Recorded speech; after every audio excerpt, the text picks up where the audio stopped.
back, guys. Ladies and gentlemen, we'll be uh this will be another this will be another stream. Um so today's two subjects is marriage a scam and escape the 9 to 5. Now I would make a longer subject or make a longer live stream, but I only got 3 hours of sleep last night. Uh as usual, it was one of those nights where I just woke up out of my sleep in the middle of the night and I was unable to go to sleep, back to sleep. But it happens sometimes though. It's not like it's every day. If it's every day, then yeah, it would be a major problem going on. But if it's just one night like that and you usually sleep good, it's no big deal.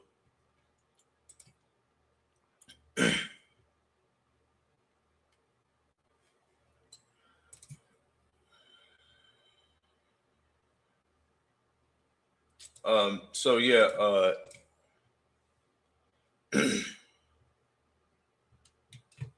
on, let me set the background real quick. Create a background.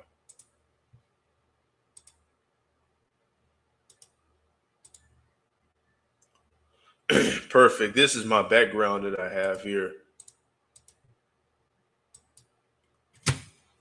Yeah. Anyways. Yeah. So let's get into this first subject. I will be reacting to a video made by a woman. Why should a man want a woman in 20? Well, get married in 2026? Now, I'm more of a passport bro, so it'll be worth it just to get out the country and try to date. Because how society goes for men, if if you're if you don't have any certain status to you, or if you don't have, oh, shalom, I haven't seen you in a long time. Yeah, shalom, brother. If you want to hit the link and join the show, feel free to do so if you want to. I haven't seen you in a long time. Yeah. Anyways, how modern dating works? If you don't reach a certain status, if you don't have a certain amount of money, if you don't have a certain look, then the woman is not going to want you, and that shouldn't be. It shouldn't be like that. Back then when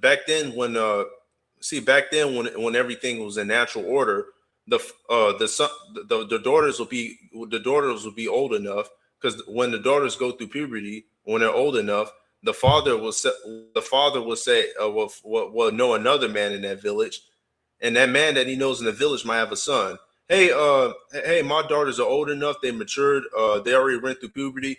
uh since I know you quite well, and you raised a son good, I won't mind giving three of my daughters to your son. Or the man might himself might come up to the father and say, "Hey, can I have one? Hey, can I have three of your daughters? I'll give you 20 shekels of gold and 5 cows if you let me have three of your daughters." Okay, fine. Here's my three daughters, and here's your 5 cows, sir. And that's how it was done. That's the natural order of things. But since we live in modern society and we let the woman choose, now everything's got, because women are not supposed to choose their own man. The father is supposed to choose for them, because men know what's better. Men knows what's up already. Men knows what the woman needs, but women don't know what they need. So yeah, ever since they let the woman choose their own mate, it's been a mess. That's why it was meant for the father to choose. But I'm gonna get into this video and react to the subject.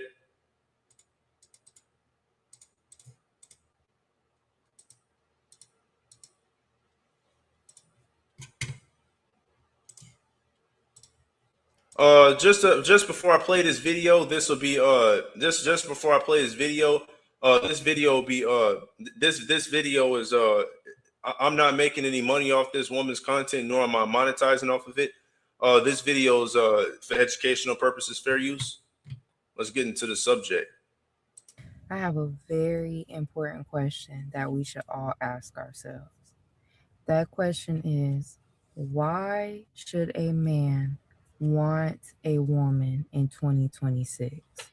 Why should a man that is single, that is already living his life, possibly disrupt his life by taking on a woman?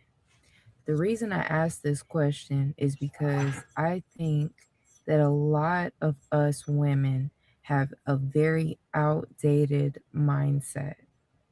Women are not what they used to be. The image of a woman has been tainted by ourselves. We have totally destroyed our image. Anything positive that used to come to mind when you thought of a woman, we have dismantled. And we don't piece together the fact that dismantling our image comes with consequences. So, again, I ask you to ask yourself, why should a man want a woman in 2026? We get on the internet and we sit up and we bash men all day long. All day long, all we do is talk crap about what a man isn't doing and what a man is doing that we don't like, how we don't want to live with the man, how men are acting like females, how men aren't doing enough, men aren't giving enough, what they do isn't good enough, how they behave isn't good enough, they don't look good enough, they don't have enough money. We are just going on and on Oh and yeah, on. about that, yeah, most modern day females would complain about the man. Uh, in certain communities, in certain communities, a woman would complain about the man. Like for instance, the black woman would tell the black man, "Hey, if you ain't got money, you ain't shit. If your pants don't sag below your ass, you ain't shit." Or Western women in general, because the white woman is fucked up too, because that's where all this horror shit came from, was the white woman. But every other race of woman wanted to be like the white woman so bad that they took on her horror traits. So yeah, yeah,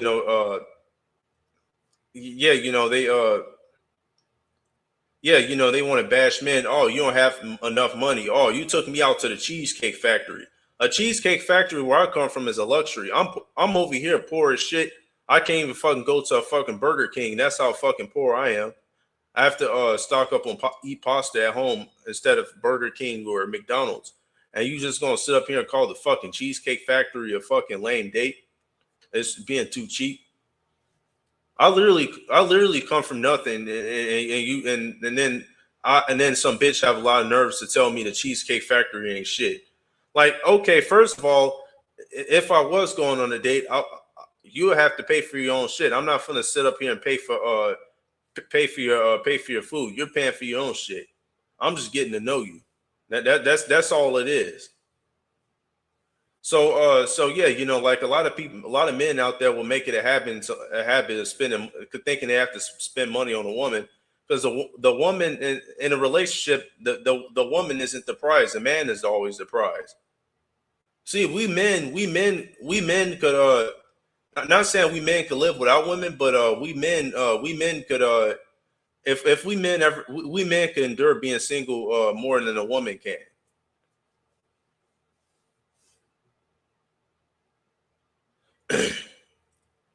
Women weren't see women are meant to be are meant to be single, because like for instance, most women that are single in their 30s, they're unhappy.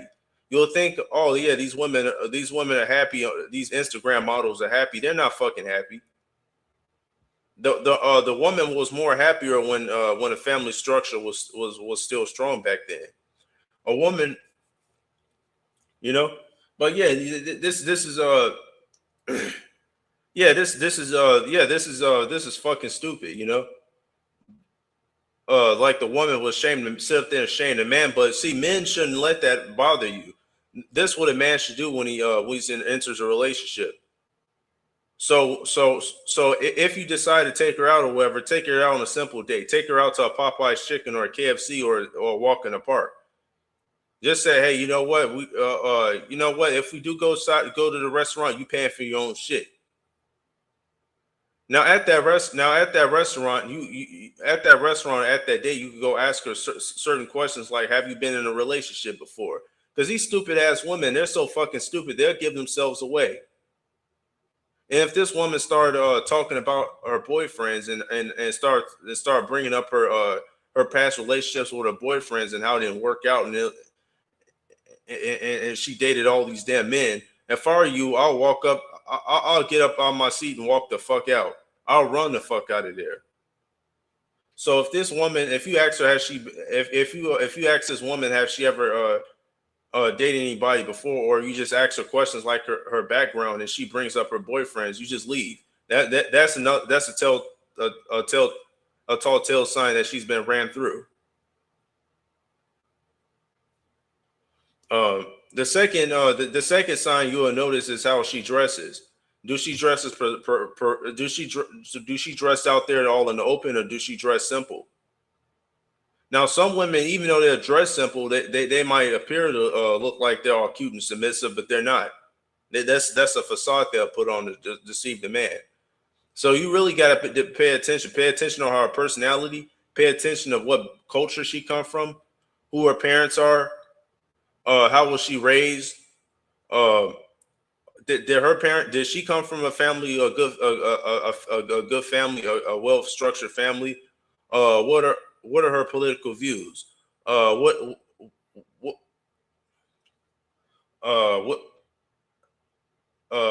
what's her personality type? These are telltale signs. So before you say, "Oh, I'm gonna fall in love and spend money," you can't afford to fall in love. Falling in love nowadays is a weakness. Just get to know the woman before you do all that. Even when you get to know a woman and get married to a woman, there's still a chance she'll leave you, so you can't fall in love. You could fall in love. It's a natural thing to do, but always take cautious procedures when you do it. Talking crap about men all day long. That's point one. Point two, we have totally taken the mystery away out of being a woman. Back in the day, women didn't discuss certain things. Certain things were kept between the girls. Now we've gotten online acting like the men don't process and see the same internet we do. We traded in a quick buck for our secrecy, for our mystery. You can get online and you can see how women do their hair. You can see how women do their makeup. You can see how women get cheap clothes off of Shein or wherever they get them from. We got our hygiene tips on there. We've got dating tips. We talk about what we do and don't do on the first date. We talk about all these things, just sharing every single thing about ourselves. We tell stories about our stupidity and dumb things we do. We talk about how we have no standards, and you may not think that that's what you're talking about.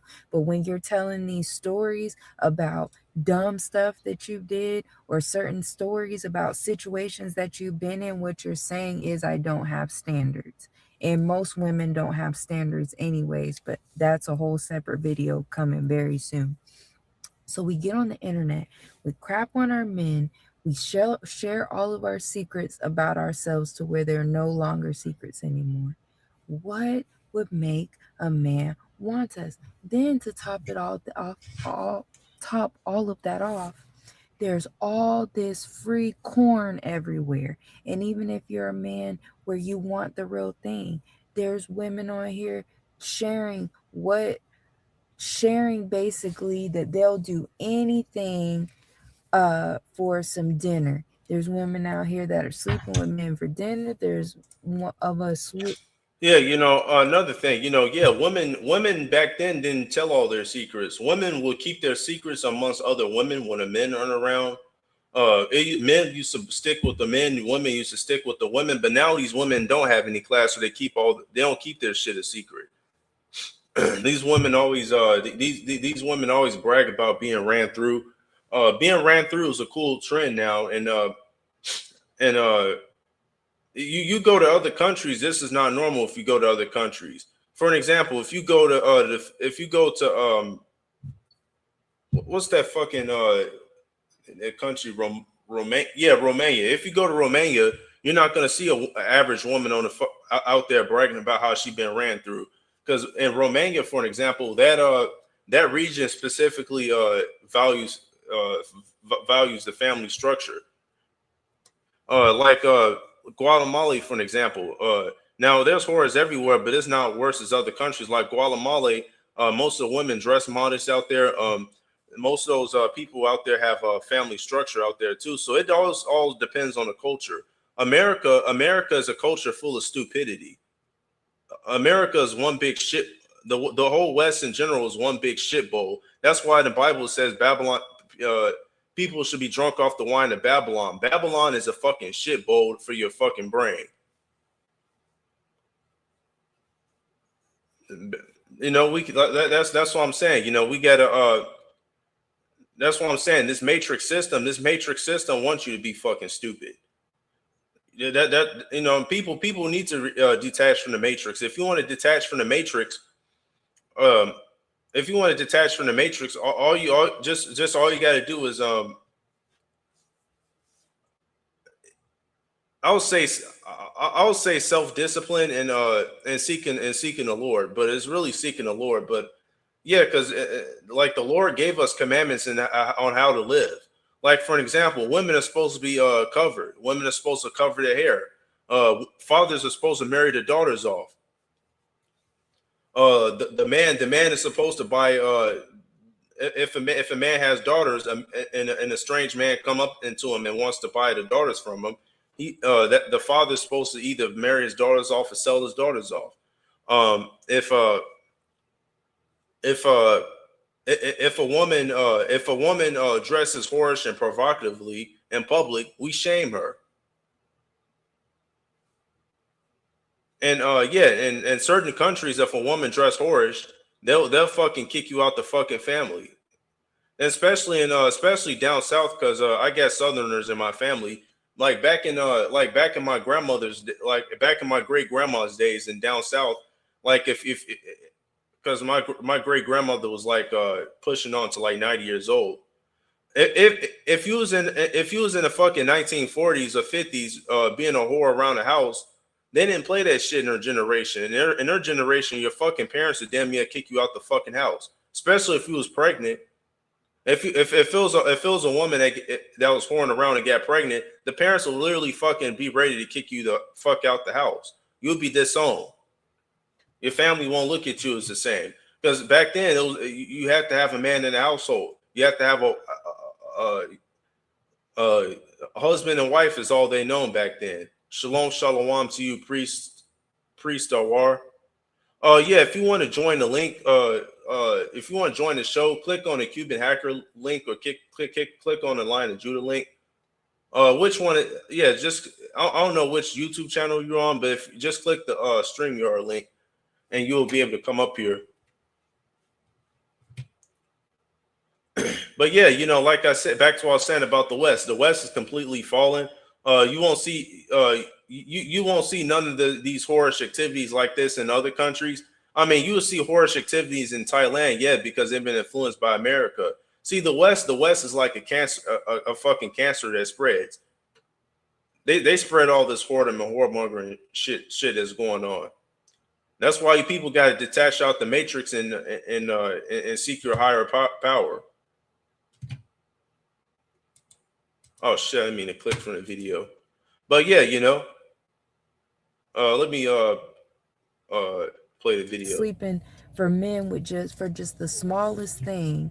So we're giving out all the tips, all the secrets, telling all the things about ourselves. So there's no secrecy anymore.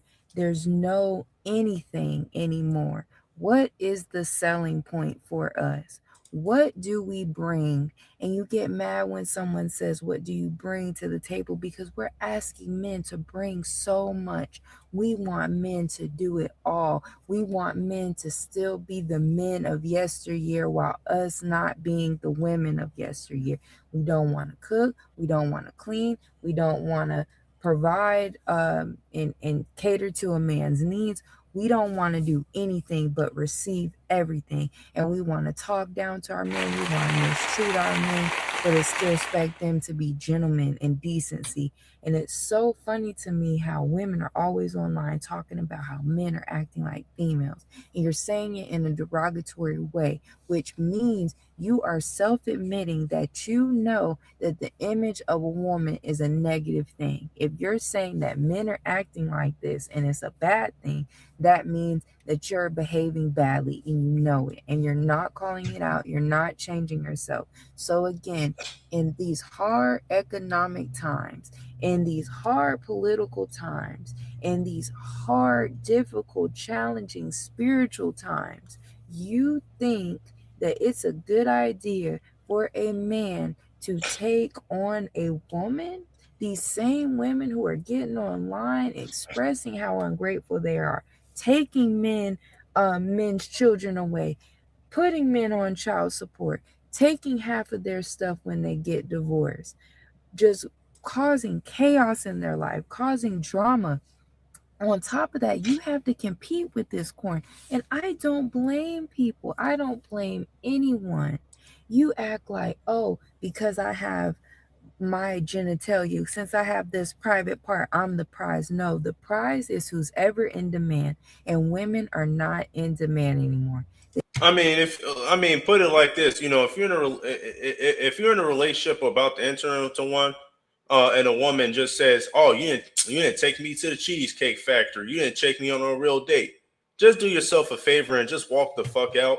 If a woman wants to argue, just walk the fuck out. Oh shit, sorry, I didn't mean to exit from the screen. Anyway, yeah, but you got these dumbass simps out here. They'll still stick in a relationship. Woman could slap them up. Oh, you didn't take me to the cheese. You took me to a Cheesecake Factory. Oh, you didn't take me to Atlanta on our first date. Uh, these stupid ass men will just still try to stick there to impress these damn women. Because and most men stick with relationships because they figure they're not gonna get any sex anywhere else if they don't stick with that partner. But see, that's why society had made men sex deprived like that. The woman controls the man through sex. That's the only thing they got is sex. But yeah, if men were more self-disciplined and knew their worth, you wouldn't have to worry about being in a controlling relationship. Just ask her on the first date. Don't directly ask. Don't ask her immediately, but like just talk about conversation and just ease your way into it. The question, just uh, just talk about family, and then once you guys start talking about family, ask her what's your views on a woman submitting to the man. If she says no, just walk the fuck out. Because other women in other countries will say, yeah, they would submit to their men. I mean, that's why I'd rather get my passport and get the fuck out of the USA to look for a wife. That's if I wanted to look for a wife. I'm gonna let this footage play. There's way too many of us. We've gotten online and made it clear that we're way too easy. We're way too promiscuous. We do anything strange for a little bit of change. There's literally no incentive anymore. What is the point? I would not advise any man unless you just want that. I'm not surprised if you don't want a woman. Who would? Who would? What women are out here that are worth wanting when there's all these risks? It's all risk and little to no reward. And we get on the internet and we make it, we display it every single day. When you're taking on a woman, all you're doing is taking on challenges. And the main reason to still want a woman, which is to have children. Half of y'all have gotten online and made it clear that y'all don't even want to be mothers anymore. Y'all don't want to have children. So, what is the point? What is the point? What is the incentive? Why are we acting like we don't understand? Why are we walking around still thinking that we're the prize, thinking that someone should want us when we're not giving anything worth wanting? What are you worth that's worth wanting? What about you is worth the risk that you come with? When you're letting all these women online represent womanhood in such a nasty way every single day, and you're in the comments condoning it, instigating it, egging it on, yes, girl, yes, queen, waving your fingers, praising this behavior, and you're surprised when these men don't want you besides to sleep with you. And the funny thing is, a lot of them don't even care about that anymore. Why? Because It is much more easy and enjoyable to be in your own home, please yourself if that's what you're into, and roll over than have to deal with all of the problems and issues and drama that comes with women in 2026. So please ask yourself this question. Before you go to yourself and have a pity party, I need a man. Where's the men? Men aren't the same anymore. Ask yourself, are you the same as a woman? Are you worth it? I strongly doubt it. We as a whole are diminishing our value every single day. And it's All over. right. It's a wrap. There's no undoing it. This is what you all have decided. All right, that's the end of the video there. All right, shalom, brother. All right. Shalom. You can hear me. Hold on. Oh, yeah, I can hear you good. All right. Um, I mean, I was watching the video you were playing. I don't think I'm not sure. I feel like some of that's kind of like fear mongering because I don't know. I think women are probably the same as back in the day, to be honest. Yeah, I wouldn't say they're all like that, but but I would advise men to be careful nowadays. Nowadays, you got to be careful because, like, women are out in the open. Well, like things have changed a little bit. Like back then, like being a whore wouldn't be praised like it is now. So that's like the only difference I can see. I wouldn't say all women are like that, but like it's certain features on a woman that you can tell if they're a whore. Like for instance, what family she come from? What's her culture like? What's the relationship like between her mother and her father? How does her mother and father raise her? What do they believe in?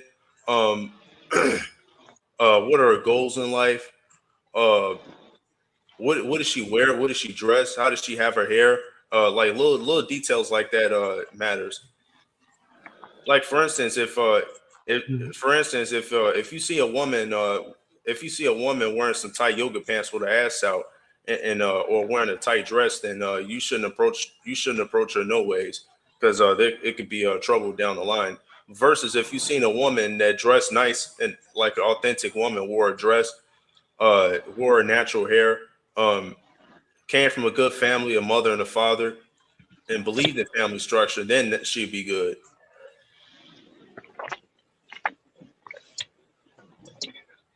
Yeah, I would say that. I mean, I think it's been the same though. I think it's the media though. Like people like Cardi B, but I think women were always whores though. Most of them. Yeah, yeah. Nowadays, the only difference is it's being exposed. Yeah. But what do you think about this whole? They trying to make it seem like women don't cook anymore. Like, have you experienced that, or I the never whole cook clean never thing? I never been in a relationship before. Uh, I Yeah, I'm mean, never been in a relationship. me neither. In like a serious relationship. Um, so I can't really speak on that either. But I don't know. I feel like at least in my area. Well, I guess it's always been the same because a good man is gonna choose a good woman. So I mean, I wouldn't even gravitate towards a trashy woman to begin with. But oh no, Yeah, so I wouldn't say all the women are fucked up, but like most of them are fucked up. But it's so like what MGTOW does is we men give out warnings to other men. Hey, you can still find a wife and you can still find a wife or a girlfriend, but here's no what nobody told you about female nature. So once you enter the dating market, you could expect these things and look out for these red flags. Like for instance, your parents would tell you, you just fall in love with the girl, just go ask her out, and you kiss the girl and take her on a date. But that's what my parents told me. But I have to like look at female nature, learned it from YouTube from other guys. Now I'm not saying like all females are evil and all females are bad, but like female nature is complicated. So like female nature is different from men. We men are simple people, but uh, women have all these requirements and standards, and the way female nature is, it's kind of a little bit narcissistic. But not saying women are evil, but you also got to be aware of it. Look out for certain flags, like how the woman talks, how the woman dress. Uh, how does how does the woman treat others? Is she do she have respect for herself and stuff like that? Yeah, yeah, I agree with that. I It's like mean, buying a house. Like you, like I'm like it's like buying a house. Like you have to look at the, like you got to look at the to make sure that electricity is working, make sure the AC is working, the furnace is working. Uh, if there's a little work to be done on the house, how much would that cost? Shit like that. You know, it's like buying a house, being in a relationship. yeah, I mean, I feel like Drew's in the chat. what's that, Shalom? But with the I don't know, because I feel like some of MGTOW is kind of grifty, but I do think you should look for signs.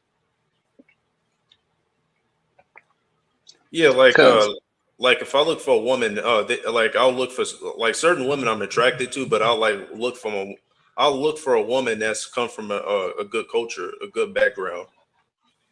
Like most Latino women, they look nice and they come from a good family background.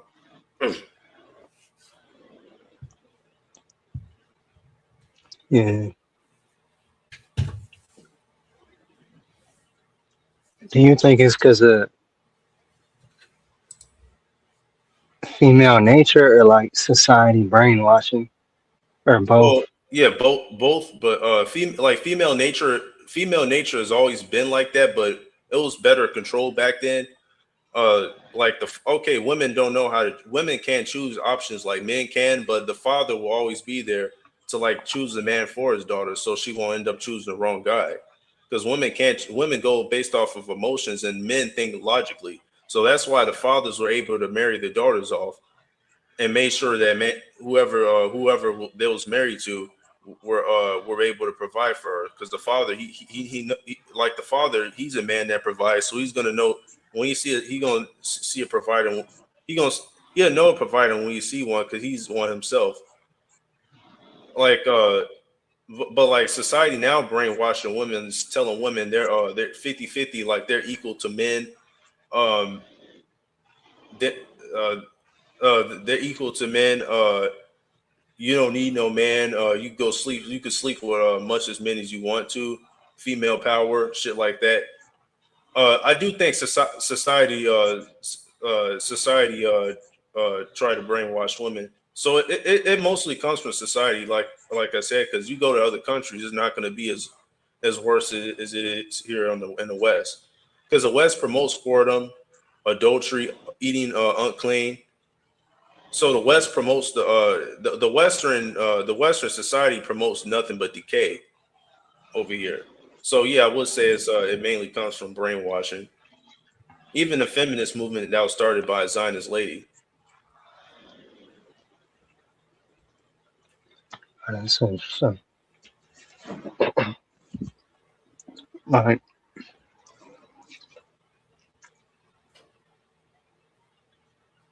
I don't know. I feel like, is there a fix to it? Do you think? You mean like a solution? Yeah, The only solution is have to be brought back. Like if we could make the family structure strong again, um, and and like have society, like have the father. So once the family structure strong again, we can make it a society norm to have fathers that marry their daughters off, like how they did back then. Um, so what I'll do, I'll require fathers to marry their daughters off, and for it's because like you can't go like first of all, you can't go ask the woman out, like you have to ask the father out first, because the father will be the one that will know which man to pick. Second, we should have women in hijabs. you don't have to brutalize women or treat them like shit, but you could like have them in the hijab, like have dress codes regulated. Like if I was to run a kingdom, or like let's say if I could make up the laws in this country, I wouldn't allow women to wear booty shorts in public or tight yoga jeans, yoga pants. I would require them to put on a dress and dress modest. So that means showing no cleavage or just showing themselves. So yeah, women should cover themselves and wear hijab again. Family structure we should bring back the family structure. And oh, hold on, I'm receiving a phone call. I'll be right back. Uh,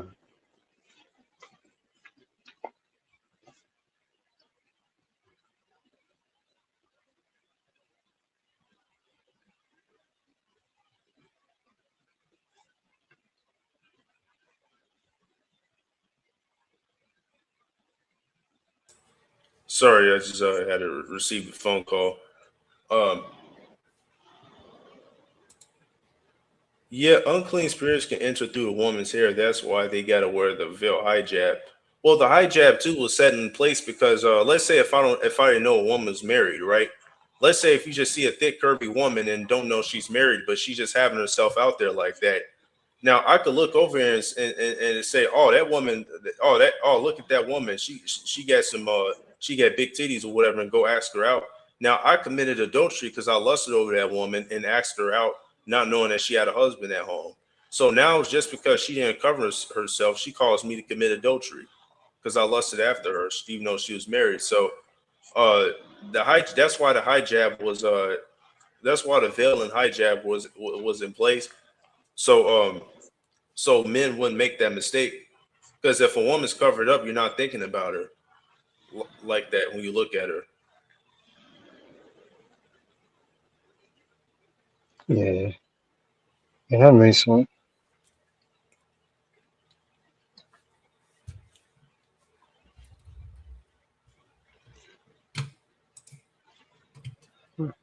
Do you think it's possible to even keep the laws in America, like the laws of Moses? Uh oh shit, my bad. I meant to remove this one. Yeah. I believe it's possible to keep the laws of Moses.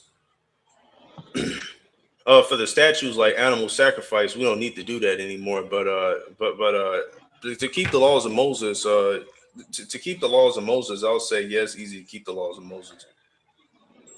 Now, some products will contain unclean foods such as pork, like like the Benadryl that I've been taking all this time, like the Benadryl syrup. They actually put pork in it, some gelatin in it. So it's like gelatin put in Yeah. medicines too, and because even the snacks that they put gelatin in there too. Like I was eating marshmallow cookies, and I didn't even know that it was made out of pork. So you got to like read carefully through the through the food ingredients because like they put like a lot of shit in there, nitrogen, and nitro food coloring. Like for instance, if you look at cheese sauce, you'll think you're just eating cheese sauce, but you eating nitro food coloring, preservatives, and all this other bullshit. How come they just can't grate the cheese and melt it and make cheese sauce like that? So that's Yeah, why on the YouTube channel I tell people that we should like-minded people should get together and live on some land and like have our own civilization on there, like Pastor Dow has. You know who Pastor Dow is? yeah, I know about them. Yeah,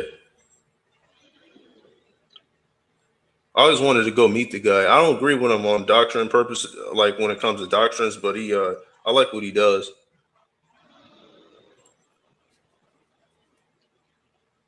Now, Yeah, I definitely don't agree with Pastor Dow when he started talking about politics because he doesn't know what he's talking about. Because like Pastor Dow was an Israelite, but he'll cheer for like Donald Trump to take over Greenland, and he'll like and Pastor Dow like will like cheer for he'll like cheer for the Republicans and keep talking shit about the Democrats.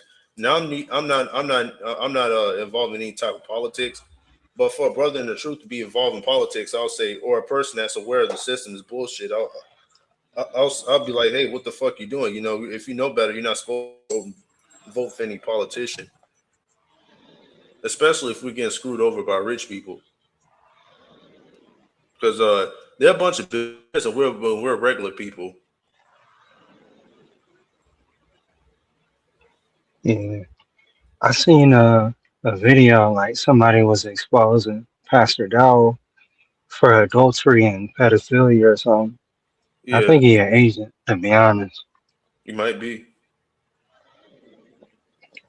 Well, I do kind of I like the idea of getting some land and we have our own community. Right. Right, because I'm trying to put together like a group in real life, like actually recruit people.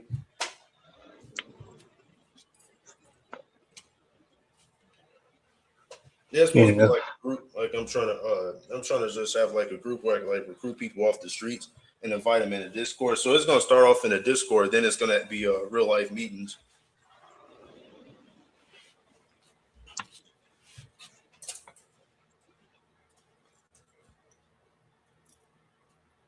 like yeah, I was thinking of doing something. Like, yeah, we should get that in the bunk, Yeah, as well as the land and the gardens and the food. yeah. Like when society collapses or whatever, we'll be living good while everybody else uh we'll be the only ones that will be living good on the community because like minded people come together. Yeah, yeah, we got to get that going. Yeah, Yeah, I I think discussed it with somebody else too on Discord.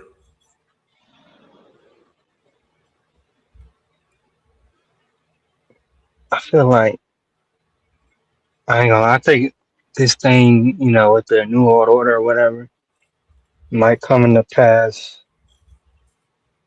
If not in 100 years, then probably within the next 10 years, because it's not looking good. Right. Um, Right, I do think the new world's order is around the corner because they purposely want to collapse. Purposely want to collapse the global system so it could usher in like a digital chip. But see, you know how they're going to get people to submit to the digital system? You take away the food, people are not going to know how to grow their own food or hunt, even though it's in human nature to do so. Take away the water supply system, people are not going to know how to filter water. Take away the police officers, people are not going to know how to defend themselves. Take away the hospital rooms, people are definitely not going to know how to aid themselves and gather herbs and treat their own wounds. Uh, take away what do I want to say? Take away the furnaces, people are not going to know how to burn wood to keep themselves hot. Take away the AC units, people are not going to know how to keep themselves cool. So you take away the system, most people that aren't prepared because they're too busy with food, sex, and entertainment, and yelling at the yelling at the TV over a football game.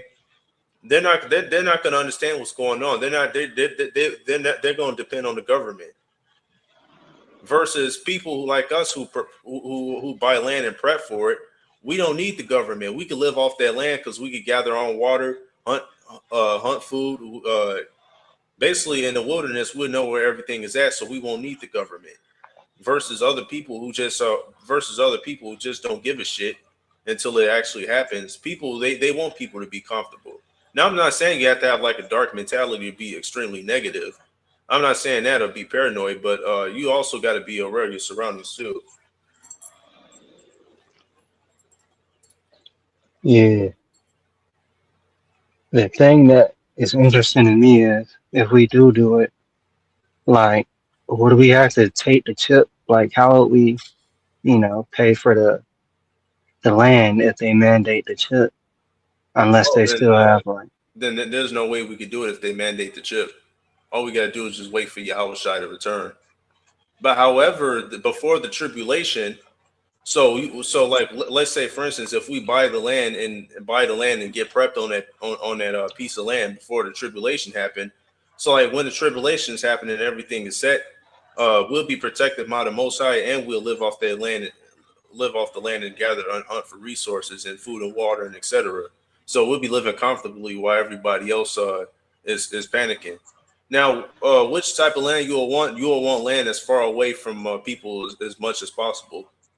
I'm not talking about like somewhere in Louisiana or like down south in a crowded state. Like somewhere like the Appalachian Mountains would be good, or in Montana. But Appalachian Mountains would be better since it's cheaper. Because in the Appalachian Mountains, there's hardly anybody. You could walk in the Appalachia Mountains and not run into anybody for multiple days. That's how empty it is. Dang. Yeah, that sounds like a good idea. Yeah.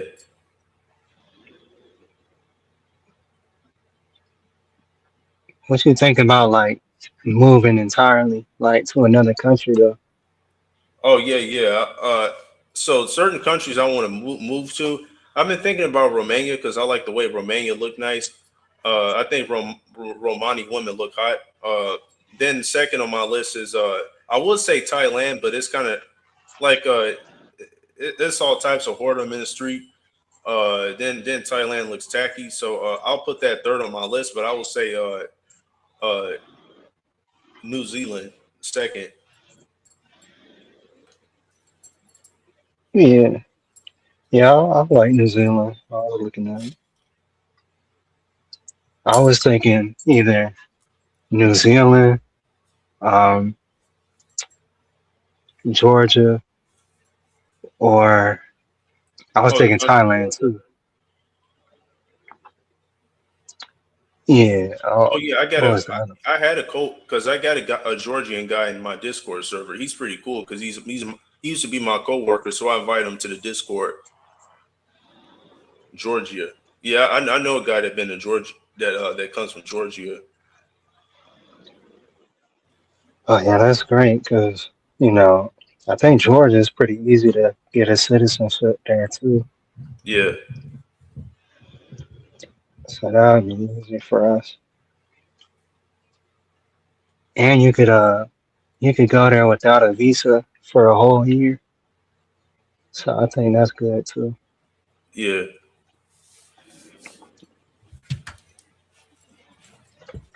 I was thinking like Ghana, but getting over there, the visas and all that citizenship and stuff is kind of complicated. But the American dollar right now is pretty strong if we take it over there. yeah.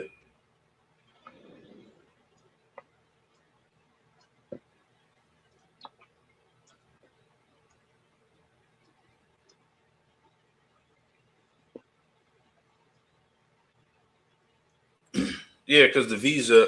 Yeah, because if I go to Africa, because I love the African culture too. You ever tried African food? I was in Homewood, Illinois, and I went to an African restaurant out there. African food tastes really good because it's like you get the doughy texture and you like pinch off the fufu with it like it has a doughy texture.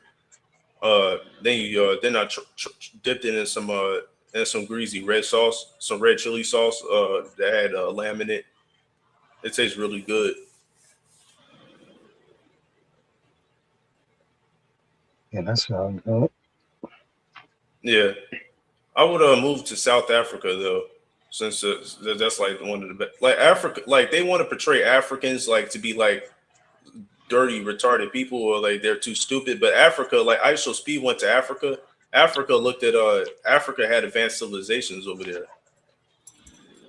They had nice looking cities that were nicer than American cities. Yeah, I think America is really a scam. Like Africa look better. African cities look way better than they do over here in America. I fucking get off the train in Chicago. I see fucking homeless people lined up by the fucking Union Station. fucking gangbangers in the middle of downtown. Downtown is supposed to be for the working people or for people who got money. But even in the rich areas in Chicago, you see fucking gangbangers on fucking L trains starting fights. Like American City is just fucked up. They're gang infested, drug infested. But America will tell you, you could go leave America if you want to. You're gonna miss out on opportunities. America is the best. We're the strongest. We're God to everybody else. This is American mentality, though. Yeah. I can barely get a job. Where's the opportunity? Right. See, my brother has been looking for a job for a year, and he's like only 17. Oh, Because yeah. I work this current job now, but like to look for another job, like to look like when I got fired from my first job, I was out of a job for a whole entire year because like I was trying to look for a job, and every time I look for a job, they'll always say they're hiring, but they never do. Then it's like you gotta like kiss ass to work at a fucking Five Guys. Oh, do you do this? Do you do that? Like you gotta fucking try harder to get hired at a fucking Five Guys. Yeah. Like back in the 90s, Wow. you'll easily get hired flipping burgers and say, hey, this job is shitty. And then look for another one easily. Now it's like there's no work for America.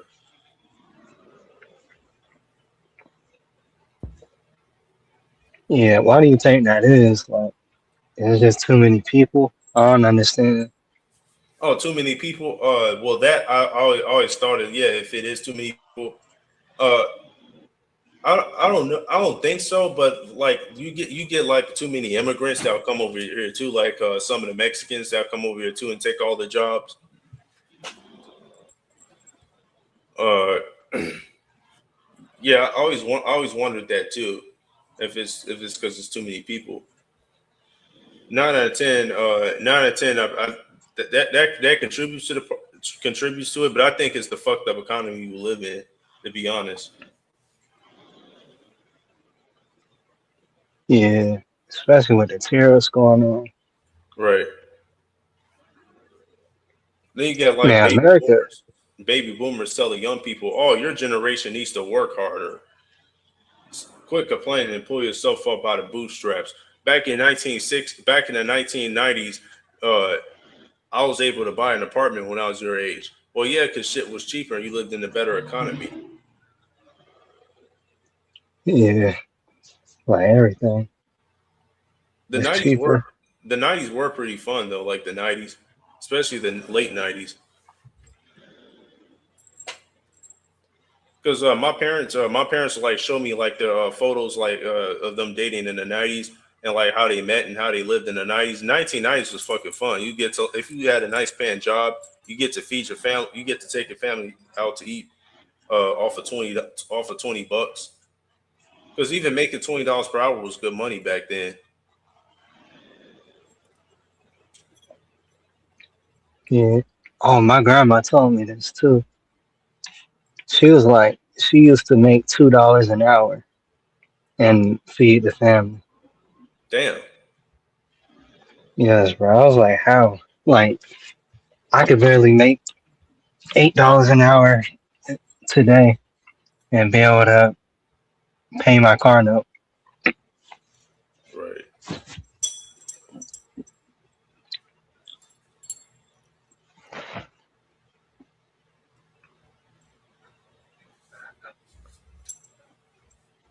But with the tariffs, though, like, you think all that stuff is real, or you think they just using that as a front to collapse America? You mean the global? You mean the global stage? Yeah, I think it's some of. I don't know. I've questioned to see if it's like fake. Because like how was Trump able to go snatch up the Venezuelan president without a shootout happening? that don't even make sense. I don't believe that. I didn't even know that happened. I mean, I've questioned to see if it's fake, but I think it's a possibility it could still be real. Most of these people are a bunch of greedy rich fuckers, and it makes sense that these greedy rich fuckers would go to war with each other over money and resources. because that happened in history. If a kingdom will go invade another kingdom based off of resources. Now in modern society they call it terrorism, but it's okay when America does it. America has an excuse to invade a country. We should do it. Now China wants to invade Taiwan. They're terrorists. Russia wants to invade Ukraine. They're terrorists. But America wants to conquer Greenland and wants to conquer South America. South America. That we're the good guys. But see, you got all these countries going in and conquering each other. Yeah.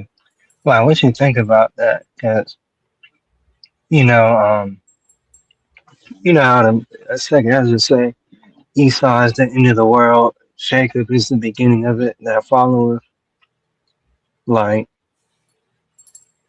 I feel like, oh no, something. I ain't gonna lie, I feel like black people are the real Illuminati. Like we're really controlling it, to be honest. And Esau is just the front man. He's fucking everything up.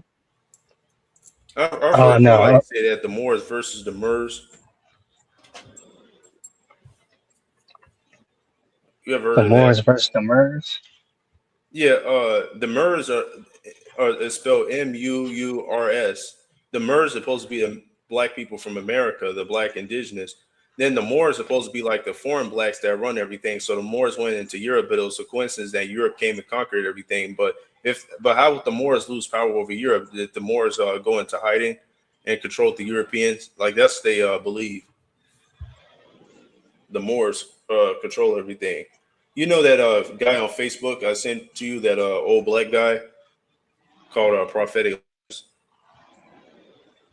Oh yeah, I remember that. Yeah, he teaches that the Moors are Esau, the black people that run everything.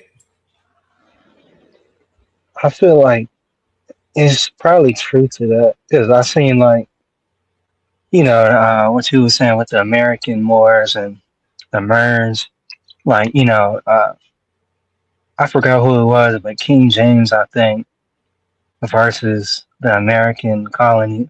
I forgot the whole history with it. Yeah, I think it's some truth to it. Like they were saying, like George Washington was black, Abraham Lincoln, all them.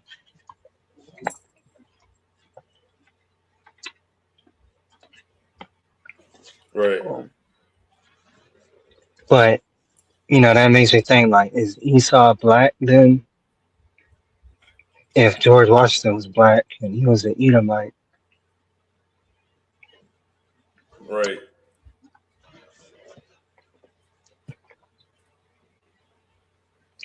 I actually think there was a source with like King Herod where it was saying he was like brown skinned, King Herod in the New Testament. So I don't know, some of that stuff is confusing to me. Like I gotta study more.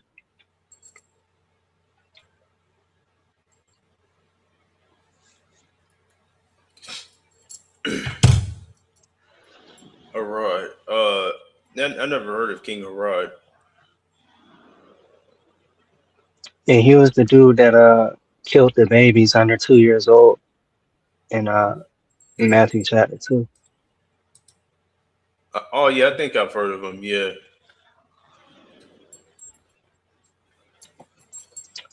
Yeah, he was trying to kill Jesus or Yahweh when he was a baby.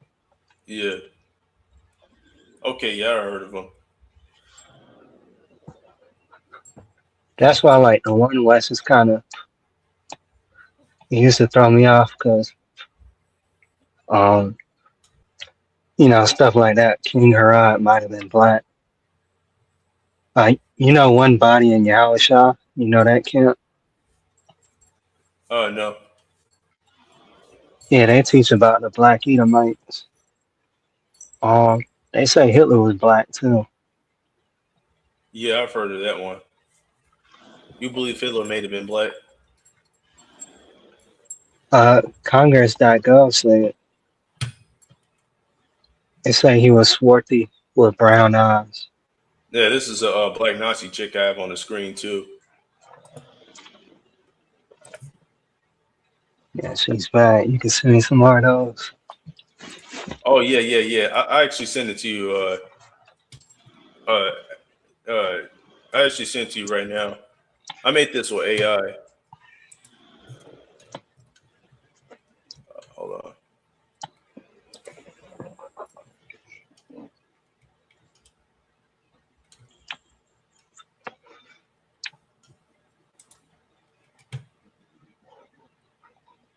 No, yeah, she's in waifus. You can just scroll up to waifus. You'll find her in waifus.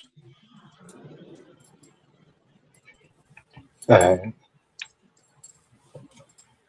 Yeah. Have you ever heard of a guy called Dan Calloway? yeah, I used to watch him a lot. Yeah. I haven't really tuned into him much lately in the past few years. Yeah. But you into the indigenous history? Indigenous history. Yeah, I got Native American blood. My dad's side of the family, on his mother's side, they got Native American, a little Native American in them, and including on my mom's side of the family too. But mainly, my dad's people are from Cuba, though.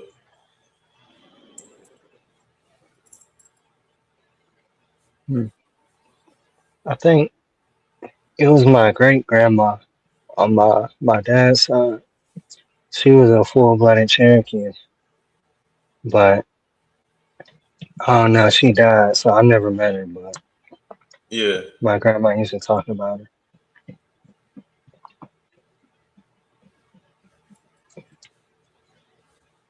I gotta learn more about that. yeah, because even I met my great grandmother. She says she's Native American.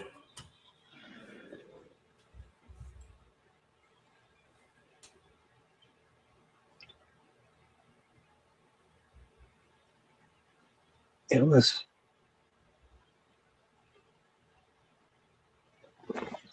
but that's the thing. Like with this whole, I don't know. I guess that's kind of the thing with One West. Like why it kind of bugged me out because it's so much history that's hidden, to the average person. Because they said black people had indentured white servants in America first. Right. So, oh, that it's so complicated. Yeah, the Moors did. So the Moors actually did conquer the white people. That's why the white people hate. That's why the white people hate black people. Because they don't want you to know. But yeah, they got dominated and conquered by the Moors.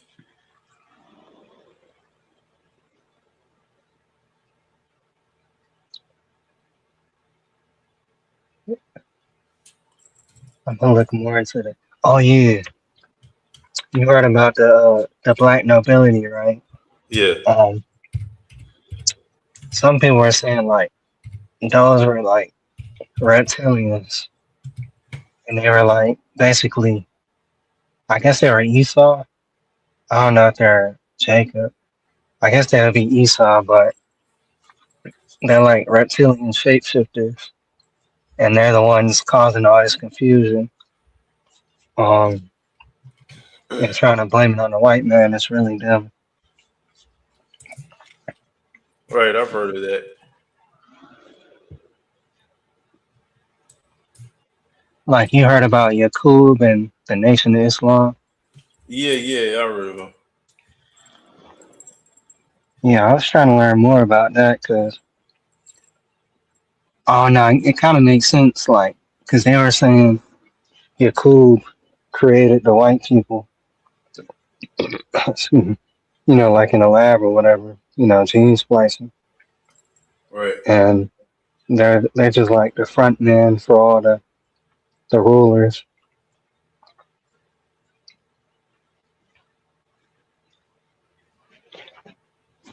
But like, what you think about Islam though? Islam. I think Islam has a little bit of truth in it because Islam is way better than Christianity. Because at least like like at least Islam has more truth in it than Christianity. All Christianity is just like a fucking lie, because Islam is like similar to Hebrew Israelites teaching.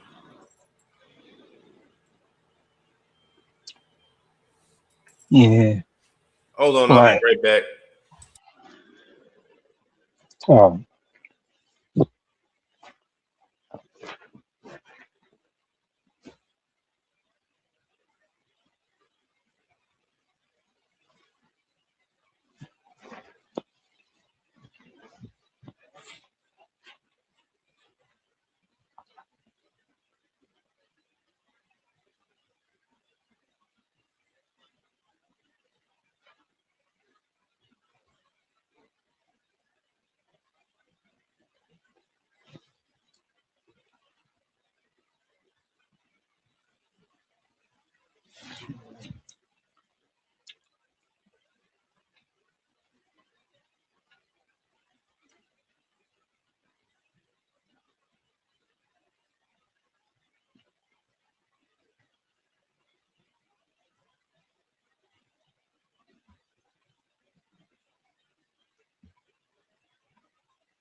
Okay, I'm back. Sorry about that. guys, But yeah, yeah, I'm aware of the Moors.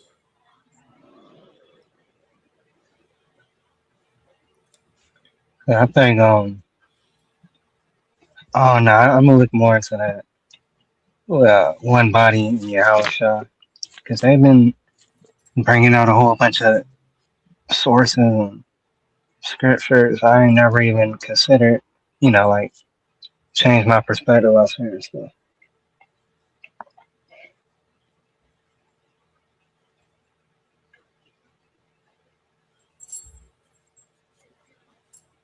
But what do you think about like the 9 to 5 truck? Oh, dude, I fucking hate the fucking 9 to 5 shit. Okay, so I've started multiple businesses over the times trying to escape from my shitty 9 to 5 job. Didn't even fucking work. Uh, cause like I think 9 to 5 is just a. I think 9 to 5 is just some scam bullshit where you work all. They work the fuck out of you to make somebody else rich. You just like a working slave to make somebody else's dreams come true, versus doing for yourself. Because part of getting off the matrix is working for yourself. You know, if you could work for yourself and control your have dominance over your own income and what you make, you don't have to take orders from nobody else. Oh, I got to be there at this time. I got to report to my boss. I gotta do what the company tell me to do. I want to be my own man, have my own freedom, and go on vacation whenever I want to. So I want my own business because it's more convenient for me. Because I don't want to be system dependent. That's why I chose a trade too. Now, business is good, but I switched from my business major to a trade because I didn't want to be dependent on the system. Because if you work an office job, you always be dependent on the system. Of course, you might know how to run a business, but but what do you plan to sell? If you could run a business, if you can know how to run a business, and that's all you're doing is working for somebody else, that degree is worthless versus getting a trade and having a skill where you can take it anywhere else you want to. So I'm big on the trades, and I'm definitely against the 9 to 5s.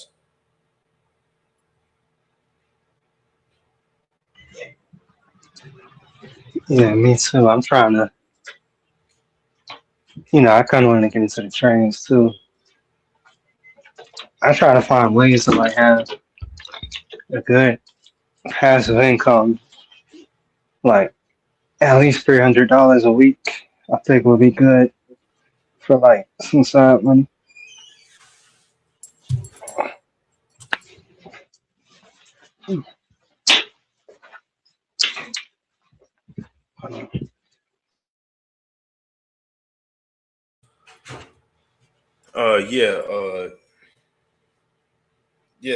Yeah, like it's even hard to find a 9 to 5 too, because like all the all the companies that land people off through all types of industries and sectors and corporations. There's a video speaking on this now. I'm about to click on the video.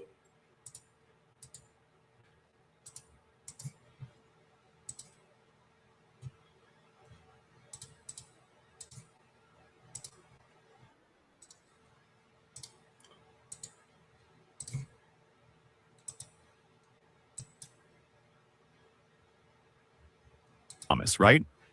Work hard, stay loyal, and everything will work out. That's what your parents bought into. Millions of Americans did too. They got up every morning, made the same commute, sat at the same desk, worked for the same company, and poured everything they had into it. They genuinely believed loyalty meant something, that it would be returned. Then, in 2026, something quietly changed. There was no dramatic market crash, no breaking news banners or anchors shouting about an emergency. Just silence. And within that silence, more than 1.1 million middle-class jobs vanished. These were the kinds of jobs that paid the mortgage, put kids through college, and made retirement feel possible. Here's the part almost no one is saying out loud. This isn't a recession, it's a replacement. So what's really happening? Why does 2026 feel different from every other rough patch before it? And the question you're probably asking yourself right now, could your job be next? By the time we're done here, you'll start to notice a pattern. One that links every cut, every layoff, every carefully worded announcement about restructuring. And once that pattern clicks into place, you won't be able to unsee it. Let's start with the one that hits closest to home. Number 10. Walmart. When people start running out of money, Walmart isn't just another massive retailer. It's basically a financial thermometer for everyday Americans. When the economy is stable, shoppers still go there, maybe just cutting back a little. But when things turn ugly, those parking lots overflow, because let's be real, there aren't many cheaper options left. So when Walmart begins trimming jobs, that's not some routine corporate decision. That's a signal. It's them quietly acknowledging that something deeper is broken. In 2026 alone, they cut around 500 positions. The part that should actually make you uneasy. These weren't cashiers or short-term seasonal workers. Walmart went after logistics staff, supply chain planners, and the behind-the-scenes professionals, the invisible backbone earning between $70,000 and $100,000 a year who keep the entire operation moving. Why would a company like that do something like this? Just look at your grocery bill. Years ago, a basic cart might have cost you about $90. Today, eggs, chicken, milk, and a few canned items can easily hit $120. Food prices have climbed somewhere between 15 and 22%. And unless your paycheck jumped the same amount, which I'm guessing it didn't, that gap has to come from somewhere. People still need to eat, obviously. But they're changing how they shop. Fewer items in the cart, cheaper brands, fewer trips to the store.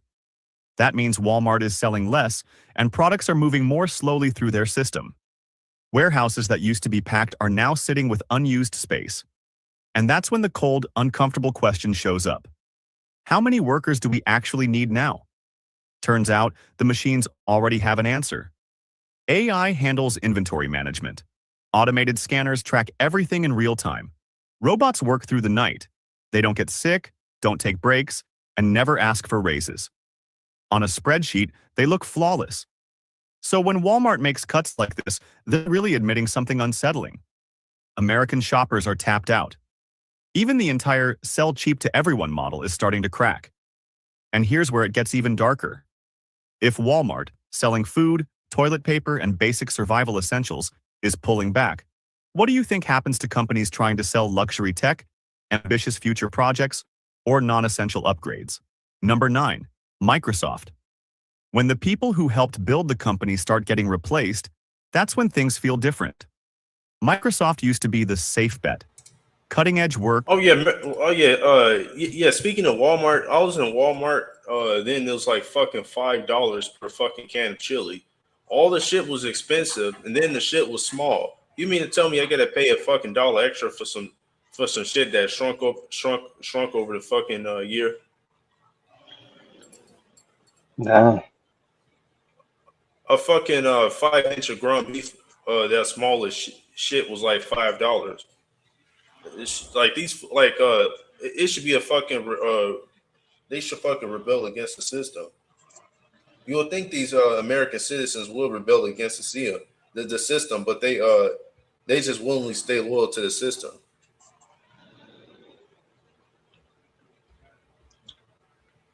Yeah, I don't know what's up with the people.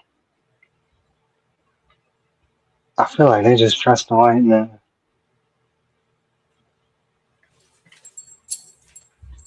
Yeah.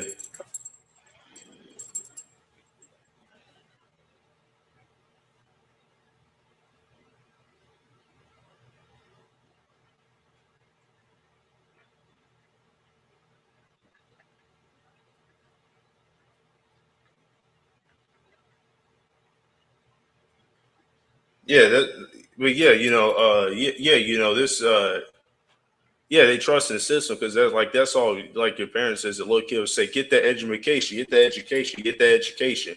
You get that education, you gonna be set for life. Without that education, you ain't shit. But meanwhile, the guy who didn't go to college ain't stuck with a lot of ain't stuck with shit ton of debt, and he probably makes more money than the person who went to college. College is a fucking scam. Depending on what degree you go for, but if you're not going for trades, then yeah, college is a scam. It's not worth it. It's not worth it paying hundreds, thousands of dollars worth of debt and you can't find a job. Then why would you pay $100,000 just to go to school and you come out of school in debt? So you have to pay that. You have to pay off those student loans for the rest of your life. You have to pay off your home loan and you got to pay off your car loan. So that American dream is basically one big loan that they sold you. Oh, where'd he go? Long careers, building the future, and yet in 2026, they cut roughly 6,000 jobs. Here's the part that doesn't immediately make sense. Microsoft isn't struggling. They're swimming in cash, pulling in tens of billions of dollars every year. So why make cuts now? Because the very AI they created is starting to take over the work. We're talking about software engineers, cloud architects, cybersecurity specialists, people earning anywhere from $120,000 to $200,000 a year. These are the professionals who built Windows, Office, and Azure, the ones keeping critical systems running for millions of companies across the globe. Microsoft has poured tens of billions of dollars into AI development. Training a single advanced model can cost anywhere from $50 to $100 million. Their data centers consume as much electricity as small cities. At some point, something had to give, and they decided it would be people. Their internal AI systems can now write documentation, test software, hunt for bugs, and even manage operations. Tasks that once required entire teams of highly skilled workers can now be handled automatically. The AI doesn't get tired. It doesn't take vacations. It never asks for raises, promotions, or stock options. And here's the part that really stings. No one is angry at you. No one is blaming you. The system just doesn't need you anymore. What hurts isn't only the job loss. It's the realization that you've been reduced to a line in a spreadsheet, a cost-per-hour equation. 20 years of experience doesn't make the algorithm run even a second faster. And this isn't Microsoft being unusual or reckless. This is the same pattern showing up everywhere you look. Number 8, Amazon. Amazon didn't just change shopping, it reshaped how we live. 2-day shipping on almost anything became normal, and we all got comfortable with instant gratification. But now they're experimenting with something very different, figuring out just how few humans they actually need to keep the machine running. Publicly, Amazon announced 14,000 job cuts. Quietly, people inside the company say the real number is much closer to 30,000. And these aren't warehouse pickers or hourly staff. These are technical employees, cloud engineers, advertising specialists, AI developers, people earning between $120,000 and $200,000 a year. So why would Amazon do this? because they've poured You know what I just noticed too about these 9 to 5s? Like, if you're poor and you're doing bad, and let's say you can't find a high-paying job, McDonald's and the gas stations and the rest of the 9 to 5 jobs will actually profit off of you being poor because they have more workers that's willing to work the extra hours for a little amount of money so they can work the fuck out of them. That's another thing I noticed about 9 to 5 jobs too. They want you to be super dependent on the job.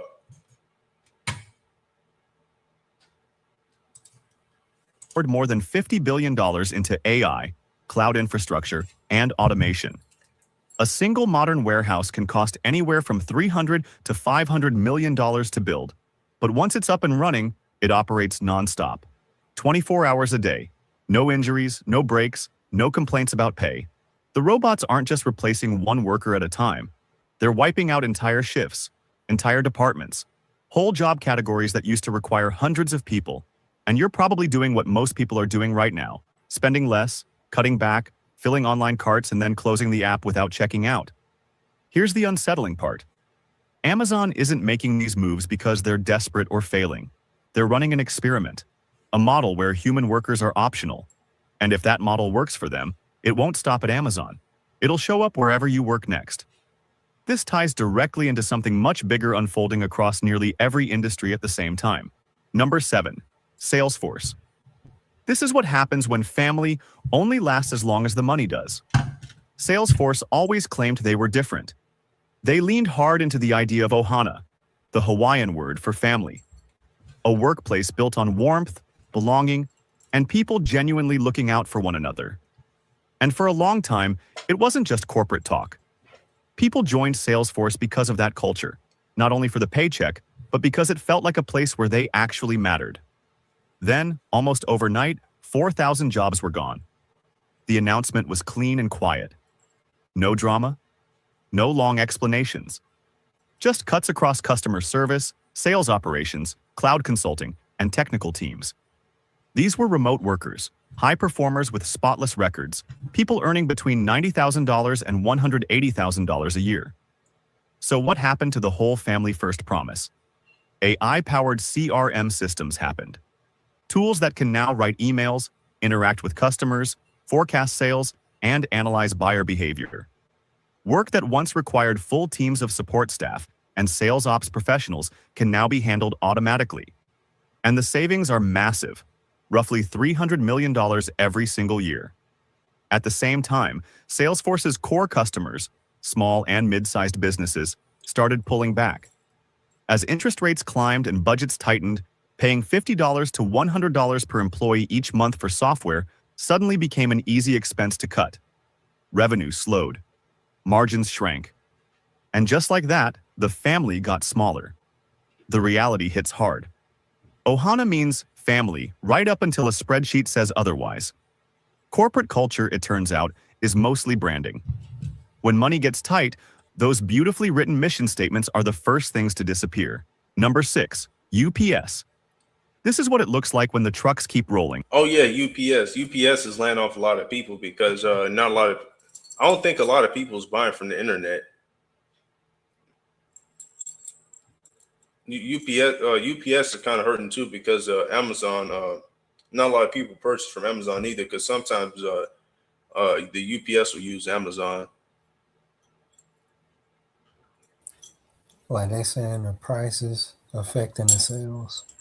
Yeah, then you get these tariffs, so people are not ordering shit from the internet no more, and then that's affecting UPS because you see UPS trucks all the time. Now you like stop seeing them. Yeah. Because I really don't see Amazon trucks like that neither.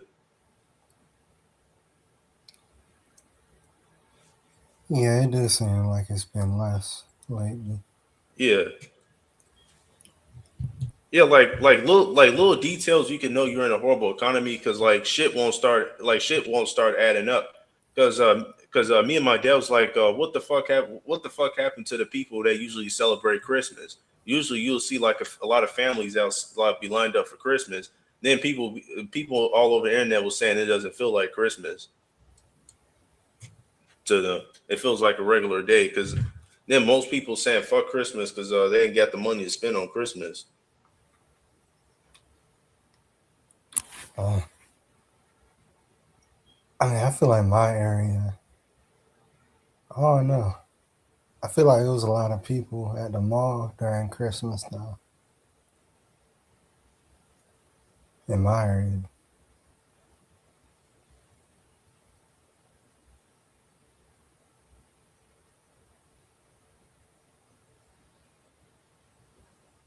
Right.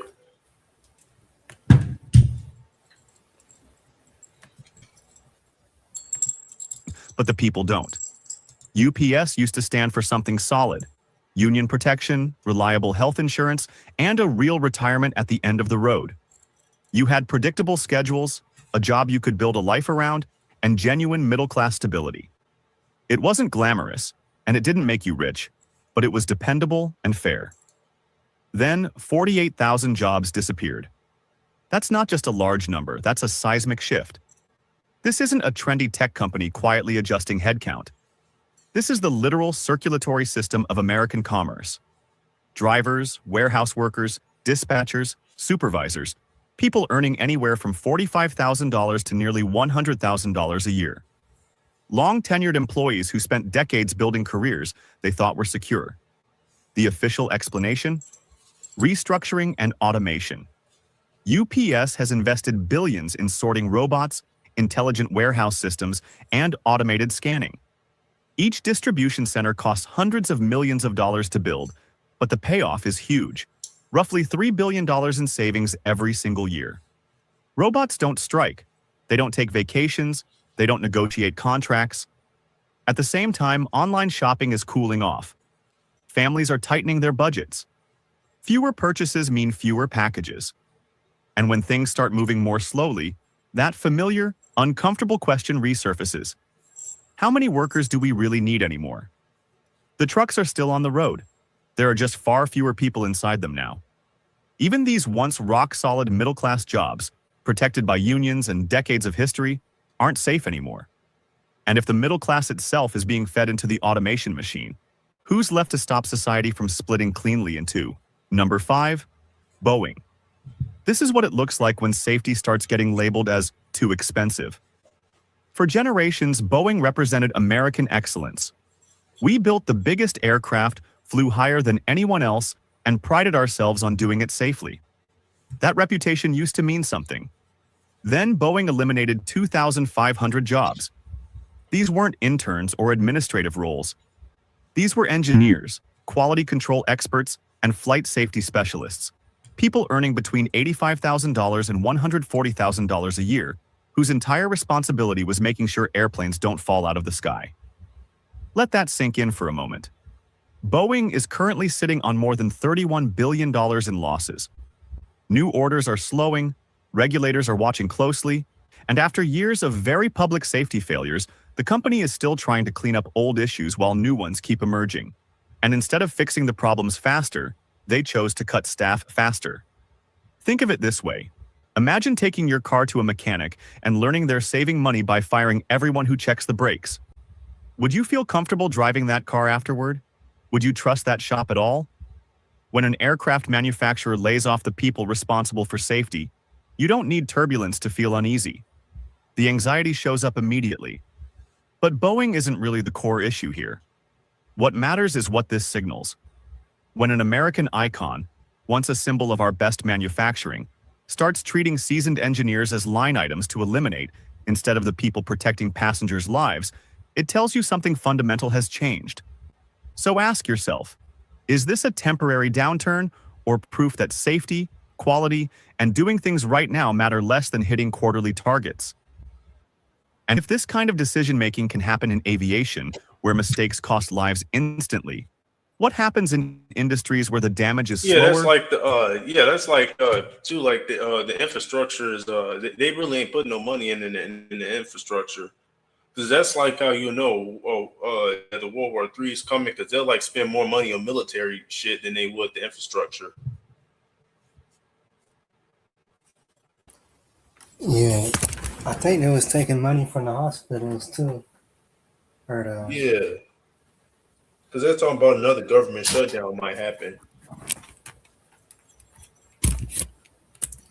Go.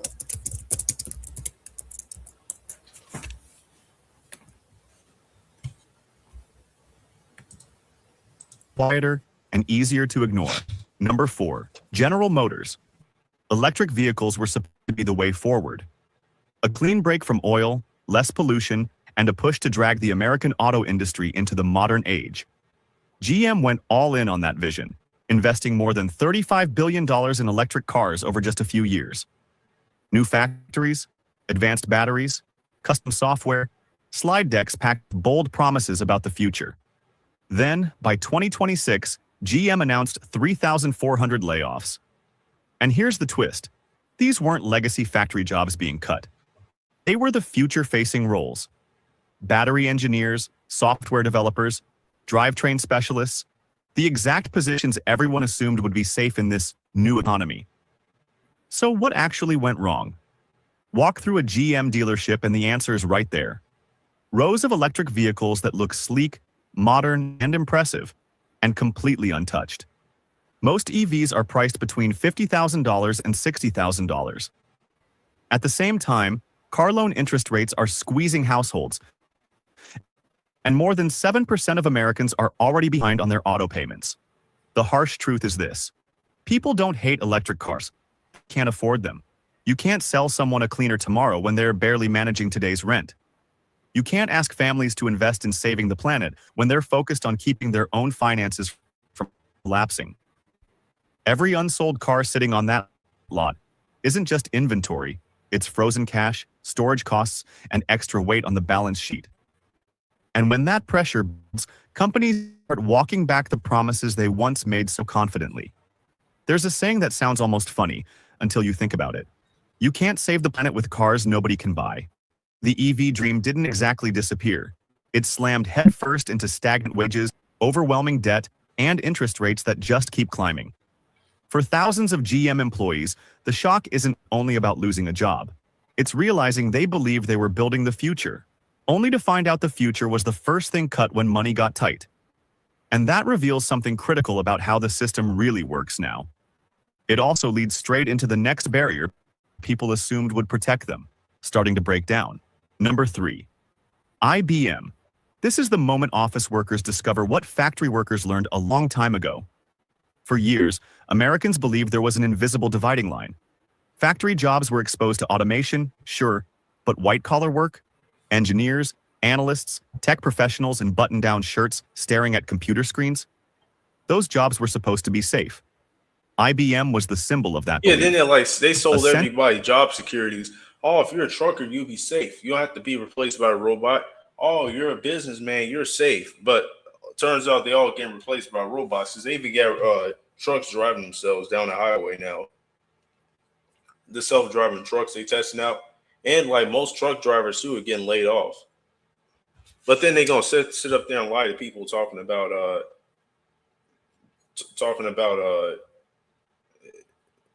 job security. This system is nothing but a fucking lie at the end of the damn day. Yeah, I think people just want to hear the lies. Then they'll like you. Then instead of saying layoffs, they'll say furloughs. Furlough is a fancy word for saying you're laid off. Like they'll use fancy words like saying inflation, or they don't even use the word inflation. They'll use the word it's another word they use for inflation.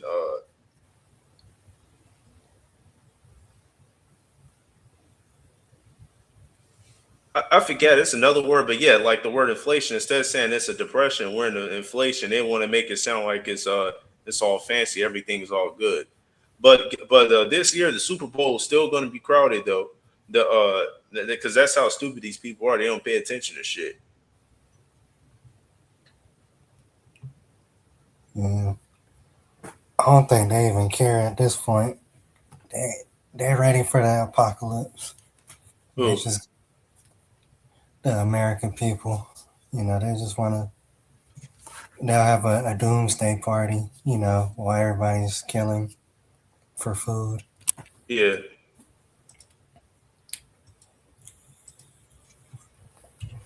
I think it's another virus coming down the line too, the Nifia virus. Yeah, I heard somebody say the Nipah virus was in the COVID vaccine. I hope that's not true. Did you take it? Yeah, unfortunately. Oh damn! How did you take the vaccine? They forced you to? I mean, I don't even remember. I think I was in school and I had to take it, but I could have did it online. But it was I don't know. I didn't think I knew it was probably suspect, but I thought, I already took all the other vaccines since I was born. I thought this was probably a test run, you know, set the real market of beast up. Yeah. They But said the hopefully, Nifia virus is so-called supposed to be contained. The Nifia virus.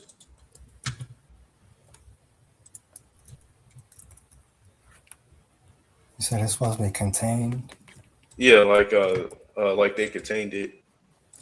Uh, The Nipah virus in West Bengal is raising alarm I don't think across they Asia, contain. with several I think countries it's probably is stepping up going to be a health new screening pandemic. measures. Probably. At least 2 Only confirmed time will tell, cases though. have been reported, all linked to a But it seems private like they hospital. come out these Among the pandemic infected psyop. are healthcare Now, I wouldn't workers. say if According this to virus state is a health psyop or officials, more not. than I hope 100 these viruses contacts are have been psyops. quarantined The only as virus that was authorities kind race of to real contain was the spread. Ebola, but I'm even surprised Let's break Ebola this hasn't down even further. spread like that. The Nipah virus was first identified during an outbreak in Malaysia in 1998. It's a highly fatal zoonotic disease transmitted from animals like fruit bats and pigs to humans. And in some cases, it is from person to person. It has a mortality rate ranging from 40% to 75%, with no approved vaccine or treatment. The World Health Organization has described Nipah in its top 10 priority diseases, along with pathogens like COVID-19 and Zika. This is mainly because of its potential to trigger an epidemic. And the incubation period ranges from 4 to 14 days. People who contract the virus show a wide range of symptoms or sometimes none at all. Initial symptoms may include fever, headaches, muscle pain, vomiting, and sore throat. In some people, these may be followed by drowsiness, altered consciousness, pneumonia, and brain inflammation. In response, countries including Thailand, Nepal, and Taiwan have introduced or proposed stricter screening and surveillance measures. No cases have been reported outside India. Authorities say vigilance, early detection, and public awareness remain key as the situation continues to develop. There is public concern in China ahead of a Lunar New Year holiday when millions will be traveling. The Chinese health experts are saying it is difficult to transmit and less likely to cause an outbreak in China.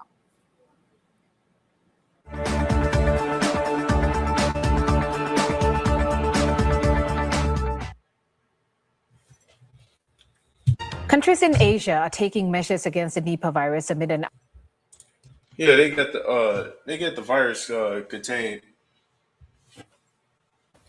bro, this irritating me because I looked it up.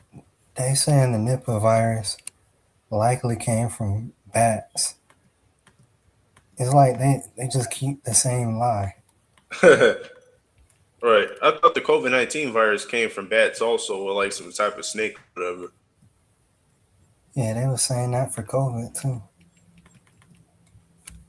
Oh, how do people fall for it? Like, this is getting crazy. Yeah.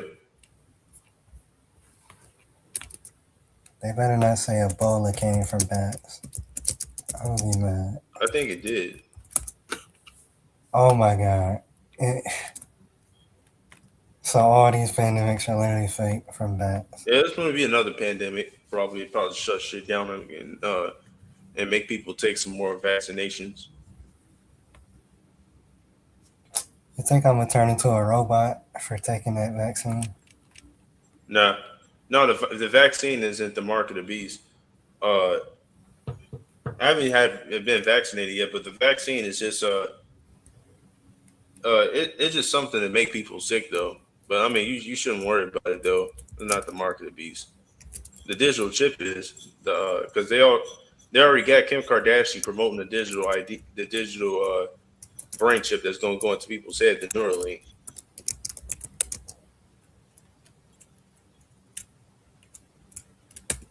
Yeah, I hope that's the chip.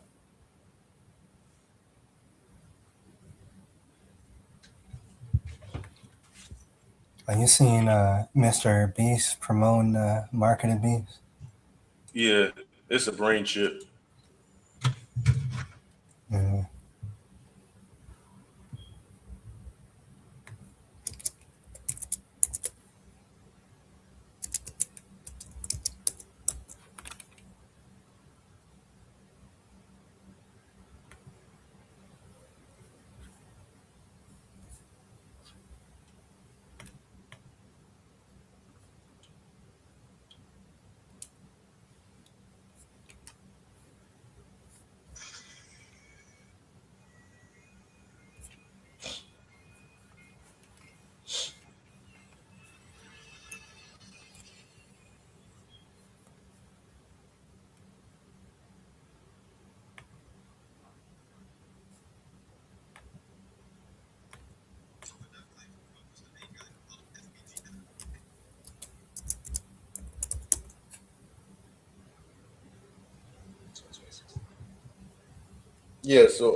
Yeah, so yeah, that's these. I mean, yeah, that's these.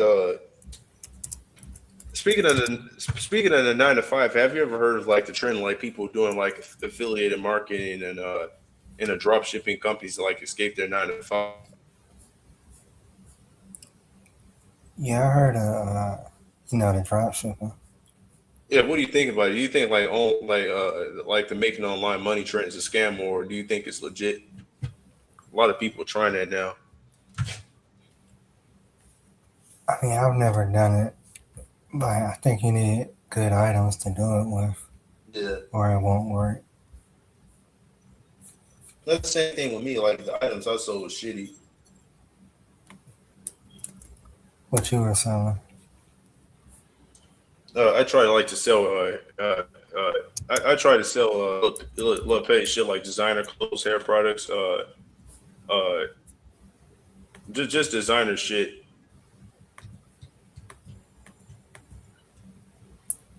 Well, Yeah, and that don't sound bad. I just don't have money to buy that stuff. yeah.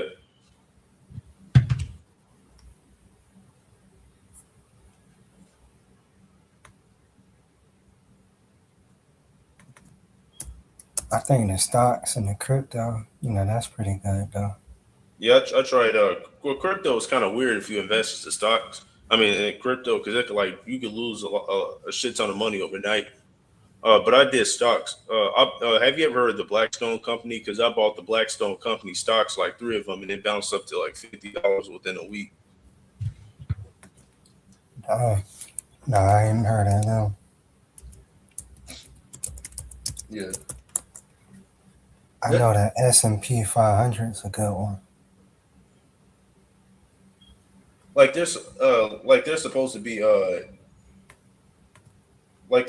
supposed to be yeah, like they're supposed to be an, have you ever heard of BlackRock? Because like I try investing into BlackRock, but the stocks are shitty.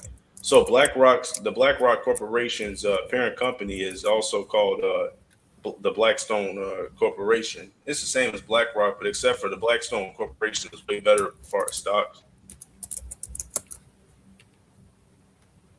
Now, what they do? They invest into other corporations. They're an investment company, just like BlackRock.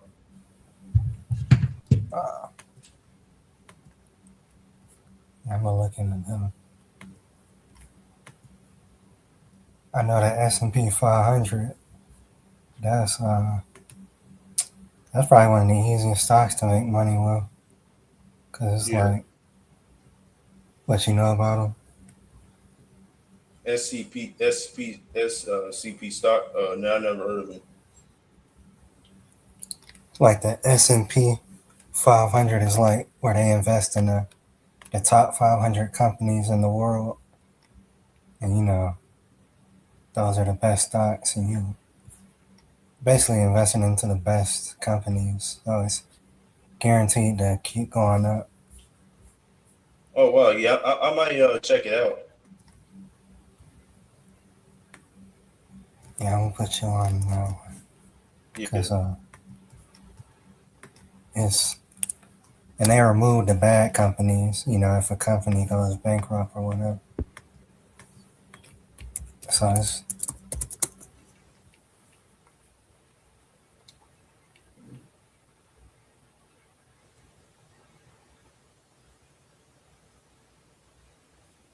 Yeah, because yeah, because like this, yeah, like far as yeah, far as stocks, like I just choose the Blackstone Corporation, or I just choose Costco or Palantir. oh yeah, that's a good one. I might invest in especially Palantir. Yeah, You think I would be like, if I invest in Palantir, am I basically investing in all the surveillance? I mean you would, but you would, but I mean the Most High wants it to happen, so it really doesn't matter. Yeah, that's true. I mean you're really not doing a sin by doing it.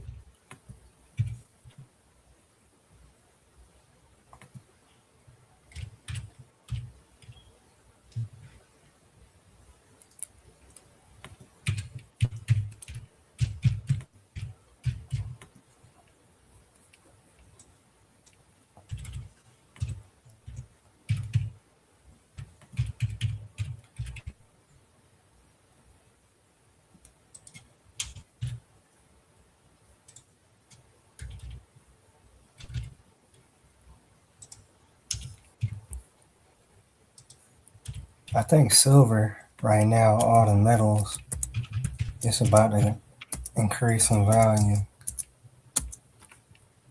So those will be good. Yeah,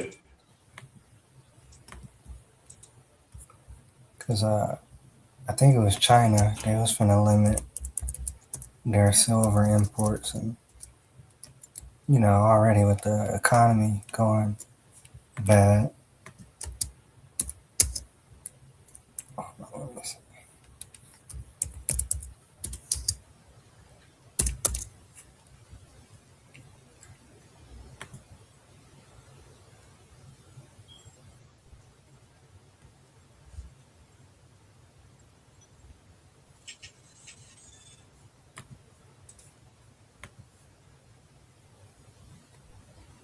I was thinking about investing to silver, but like I don't want it to like invest my money to silver and then like the shit crashes. And yeah, that's true.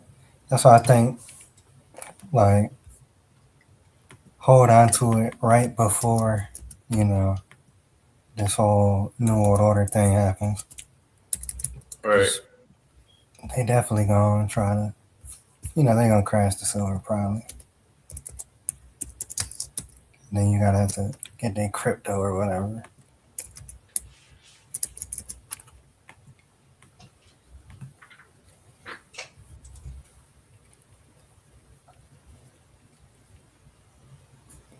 But I think they're gonna shoot it up. Like, it's gonna go super high right before the New World Order. The crypto. Oh yeah. Yeah, Mike.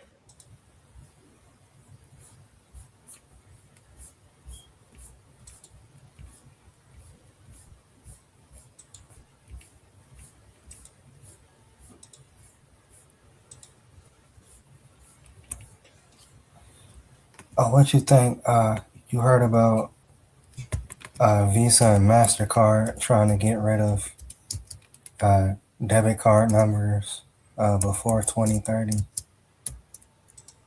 Yeah, I think 2030 is gonna be probably gonna be like the year they try to push the mark.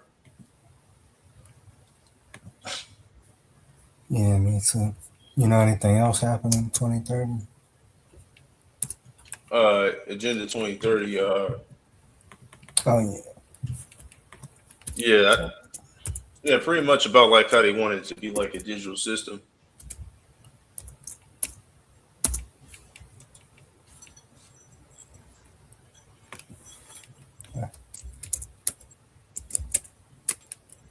Uh,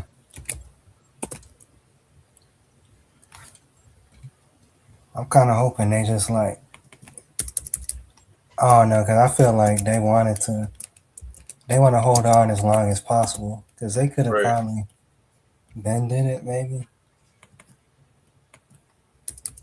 So they just holding on.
Yeah, because now, what do you think about like the corporate layoffs? Like how people be loyal to a corporation only, like for the corporation treat them like shit. Then you got your parents out here telling you like to get an education. Yeah, I think most people are bots. Like, you ever been to a job and the dude was just too, like, I don't know, he took the job too seriously and you snitching on everybody. Right. Like, those people gonna be the first ones that, like, they not gonna know what to do. But Right. I can't stand anybody like who you got a corporate you got like the boss's pet like that just go snitch on you and shit. I've literally seen that shit. Like the guy who snitches on other people or try to get people out of there. They'll start with this motherfucker first, and this motherfucker either quit or get fired. I've seen it before. The loyal dog, the loyal person, the most loyal person to the company is the one that gets fucked over. So they end up quitting or leaving.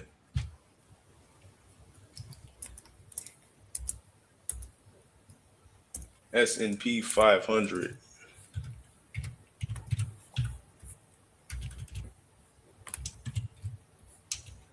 yeah, I'm looking up BlackRock.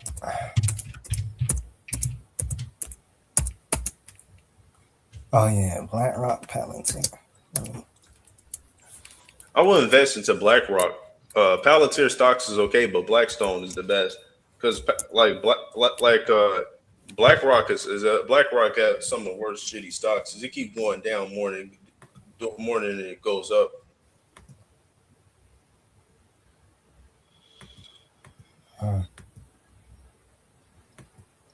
I'm looking at Palantir. It must be something going on because it says the past year is up 90%. So that's pretty good. Right.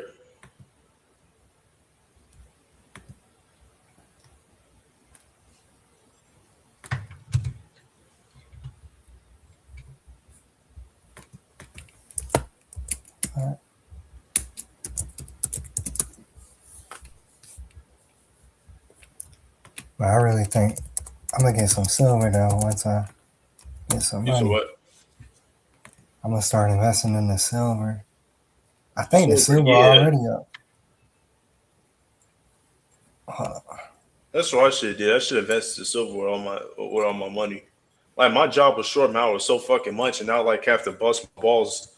I have to bust my balls in my shitty 9 to 5 just to make 100 make close to $100 per day. I don't like the job. It's like requires too much work for a little amount of money, and then they like to shorten your hours too. It's like you can't win. Like, I just hate that fucking job. It's so fucking shitty. Like, if I have my own car, I'll literally apply for the railroad since I like trains.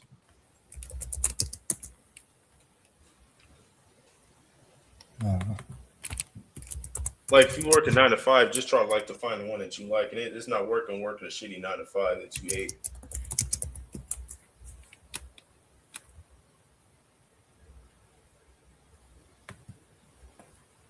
Yeah, I like this is one app by Amazon. It's called Fetch.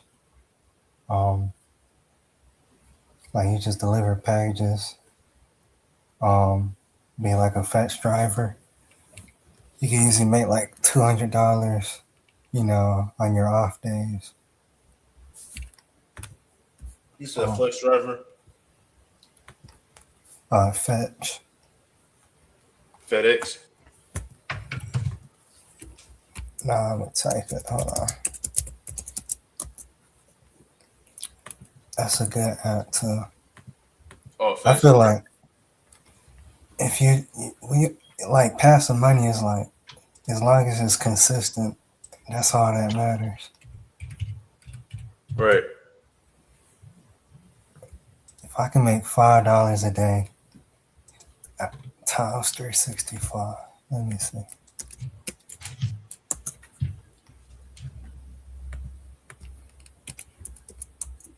But that's $1,000.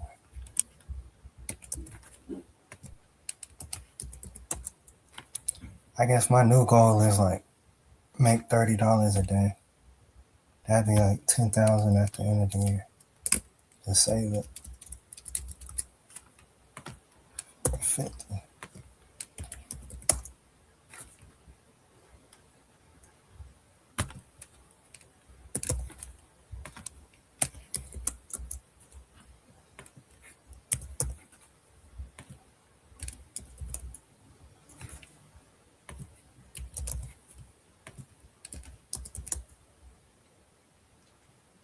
Right.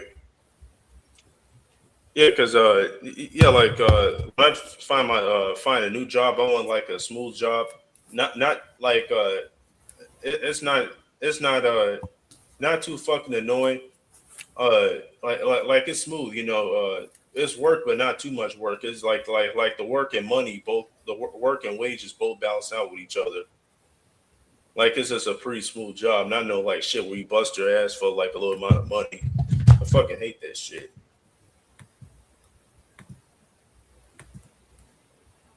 Yeah, that's why I'm trying to look for another job.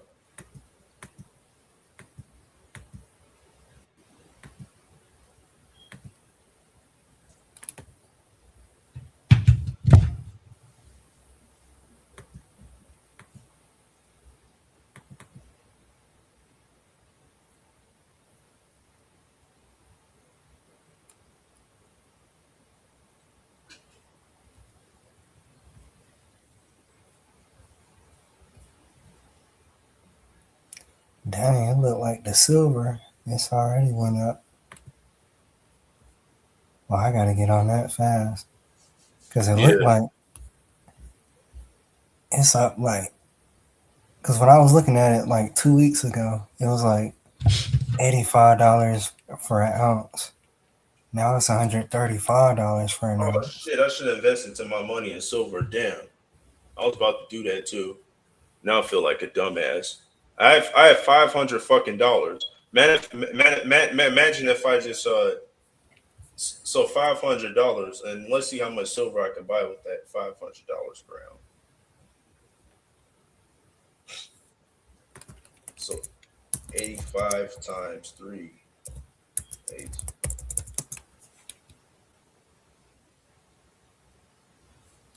I probably bought 6 ounces with so with my 500 the 530 I had, no, the $540 I had, I'd have bought up to 6 ounces. Now 6 ounces times 130, 30. Yeah. I didn't even know it was gonna go up that fast too. But it's gonna keep going up. Oh shit! I had $780 right now worth of silver. Damn, I feel like a dumbass. And I probably, because my goal is to save up to $1,000 in my Charles Schwab account. Investing to silver will be way faster. Now I feel like a dumbass. I didn't fucking use that $500 to invest into it. Damn. I could have had $1,000 saved up. I'll invest into it this paycheck though. When this next paycheck I'm gonna get. Yeah, me too. I should have got on earlier.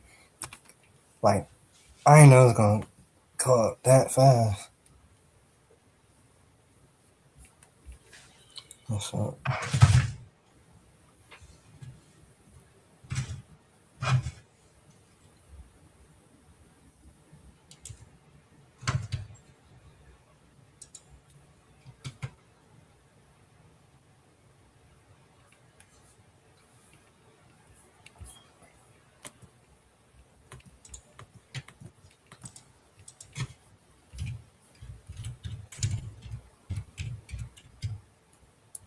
I kind of wanted to make an app, kind of like DoorDash, but you have,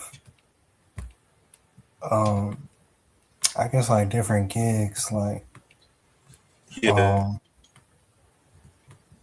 you know, like a mobile mechanics, you know, things like that.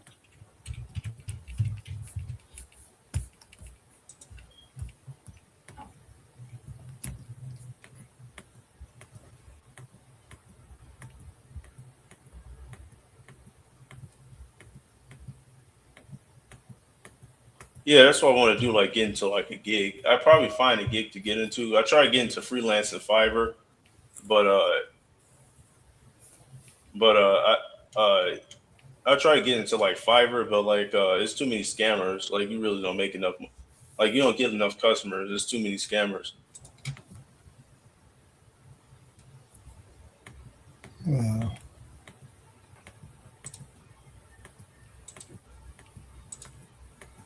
I ain't gonna lie, the trades sound like a move right now.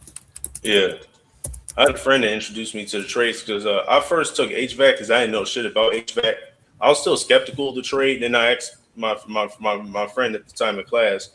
I didn't know him at the time, but I just knew he was a technician taking a class with us. So I asked him, "Is it true that technicians even make money from this trade?"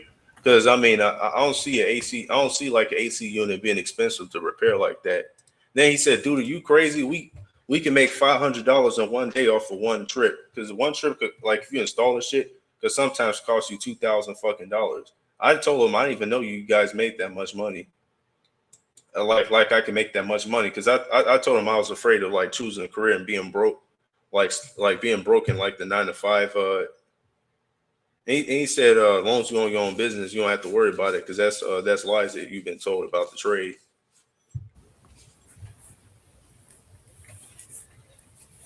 Yeah. I want to have like, that's why I wanted to get into either HVAC or electrician. And Oh, electricians, yeah, electricians is the shit though. I'm taking electrical courses too. The fundamentals of electricity. I already took electricity courses, electrical HVAC courses already. I had shocked myself one time too. Yeah, I had touched a capacitor and ended up shocking myself. was it bad? Oh, it wasn't bad. It was like a tiny pinch. It was like somebody pinching you on the shoulder or some shit like that, or pinching you. It was like a tiny burn. Like if you so you know, like when you slide down. Remember being like a kid when you slide down a slide Yeah. and you shock yourself. That's what it feels like, a minor shock. Now, if you really like, if it really left you fucked up, you would really know instantly.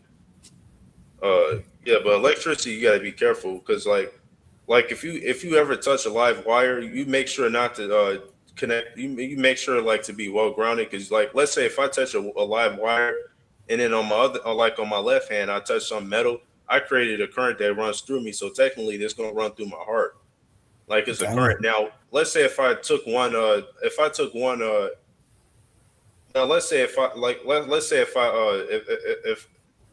if I just took one hand and touched the wire, my hand will just be messed up, but it doesn't mean it's go through my heart unless I create a pathway to it.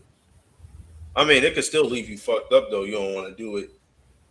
But yeah, the trades is kind of easy though. I mean, the stuff is easy to avoid because when we work on electrical shit, we just turn off the unit and fix the electrical problem and turn it back on. I mean, it's pretty simple though. It's pretty fun actually. I like working with my hands. It's pretty fun. It's like gives me a purpose.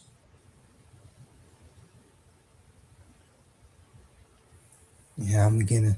So what you think, like HVAC versus the electrician? Like which one? Both trades are good, but both trades are good. But if you but like electricians get paid more than us though. I mean, both trades are good. You'll always have a job, but yeah, electricians usually get paid more than us though. I mean, we make good money anywhere we go, but yeah, electricity is good to know because I was thinking about like taking some like electrical courses, like commercial electrical and electrical for house too.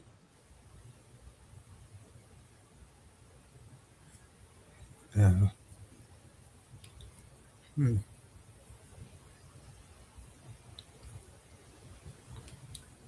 I guess I'm gonna go with electrician then. Yeah. Like I said, the trades is pretty fun though. You have fun in the trades. Cause I really wanna. I wanna have a. I guess I'm gonna do like. I guess HVAC would probably be a better side gig. Usually make a few hundred in one day.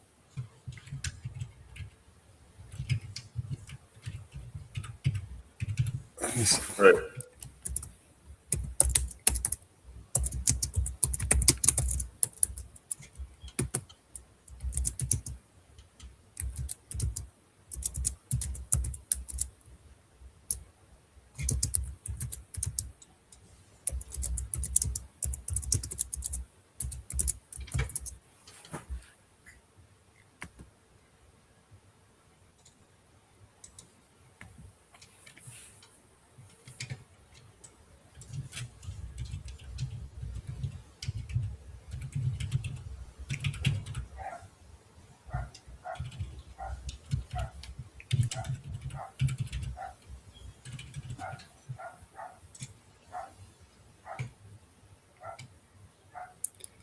You think people would use the app I was thinking of?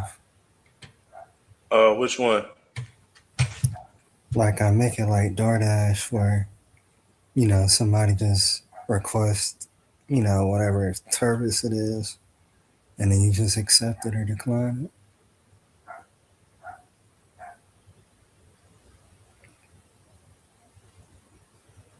So you're asking like if somebody use DoorDash, like if you like is DoorDash good?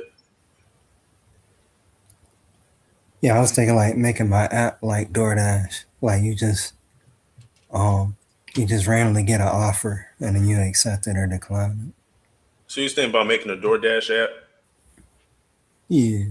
But with like HVAC or all the other Oh gigs. yeah. That would, you know what that'll actually be good. Like you can make a HVAC DoorDash app, or like you can have Apple somebody like chat with you, then they call you over. That's a good idea actually. I didn't think about that. Yeah. Yeah, I guess I'll go for it then. Yeah, go for it.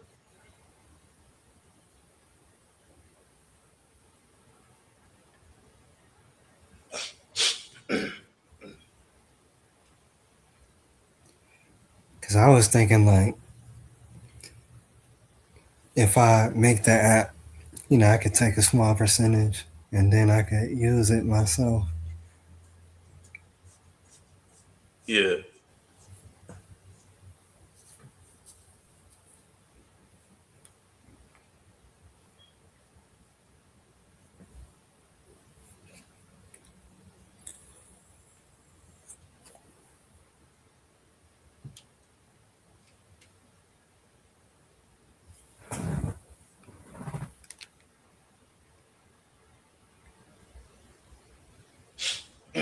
Yeah, because yeah, that'd be good. Like have your app like DoorDash where you like call you over.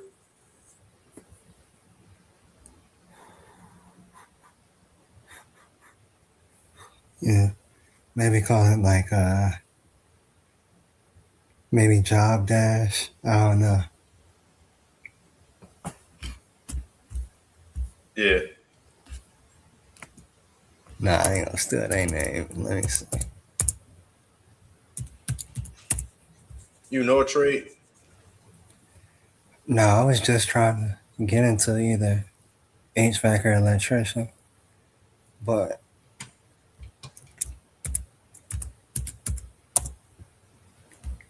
I think I'm gonna get into. I don't know. I like the heating. Like I feel like it might be easier than the electrician. Yeah. You mean HVAC? Yeah, I'll Well, probably do both. electricity ain't that hard though. I mean, you have to be more careful with live wires, but it's not that hard. Because then, like, even in fundamentals of electricity, they teach us all these mathematical equations, but in actual reality, you're not going to use them that much, all that scientific shit. Like, you might look at it as being hard because, like, they'll teach you all that scientific shit, but you're not going to use all that scientific shit. Because even our HVAC teacher had made a great point the last time I was in class. Yeah, they teach you all that scientific shit, but you're not going to use all that scientific shit in uh in uh in in the actual trade.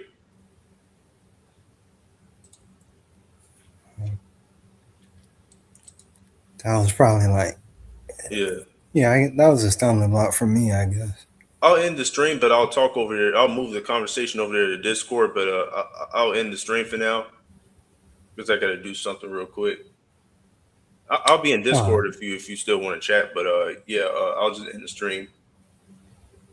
Okay. Well, shalom, y'all. All right, shalom. All right, shalom, everyone. Don't forget to hit the like and subscribe. Thank you for your viewership. Thank you for coming to the channel, and leave us a like, subscribe, and peace out. All right, shalom.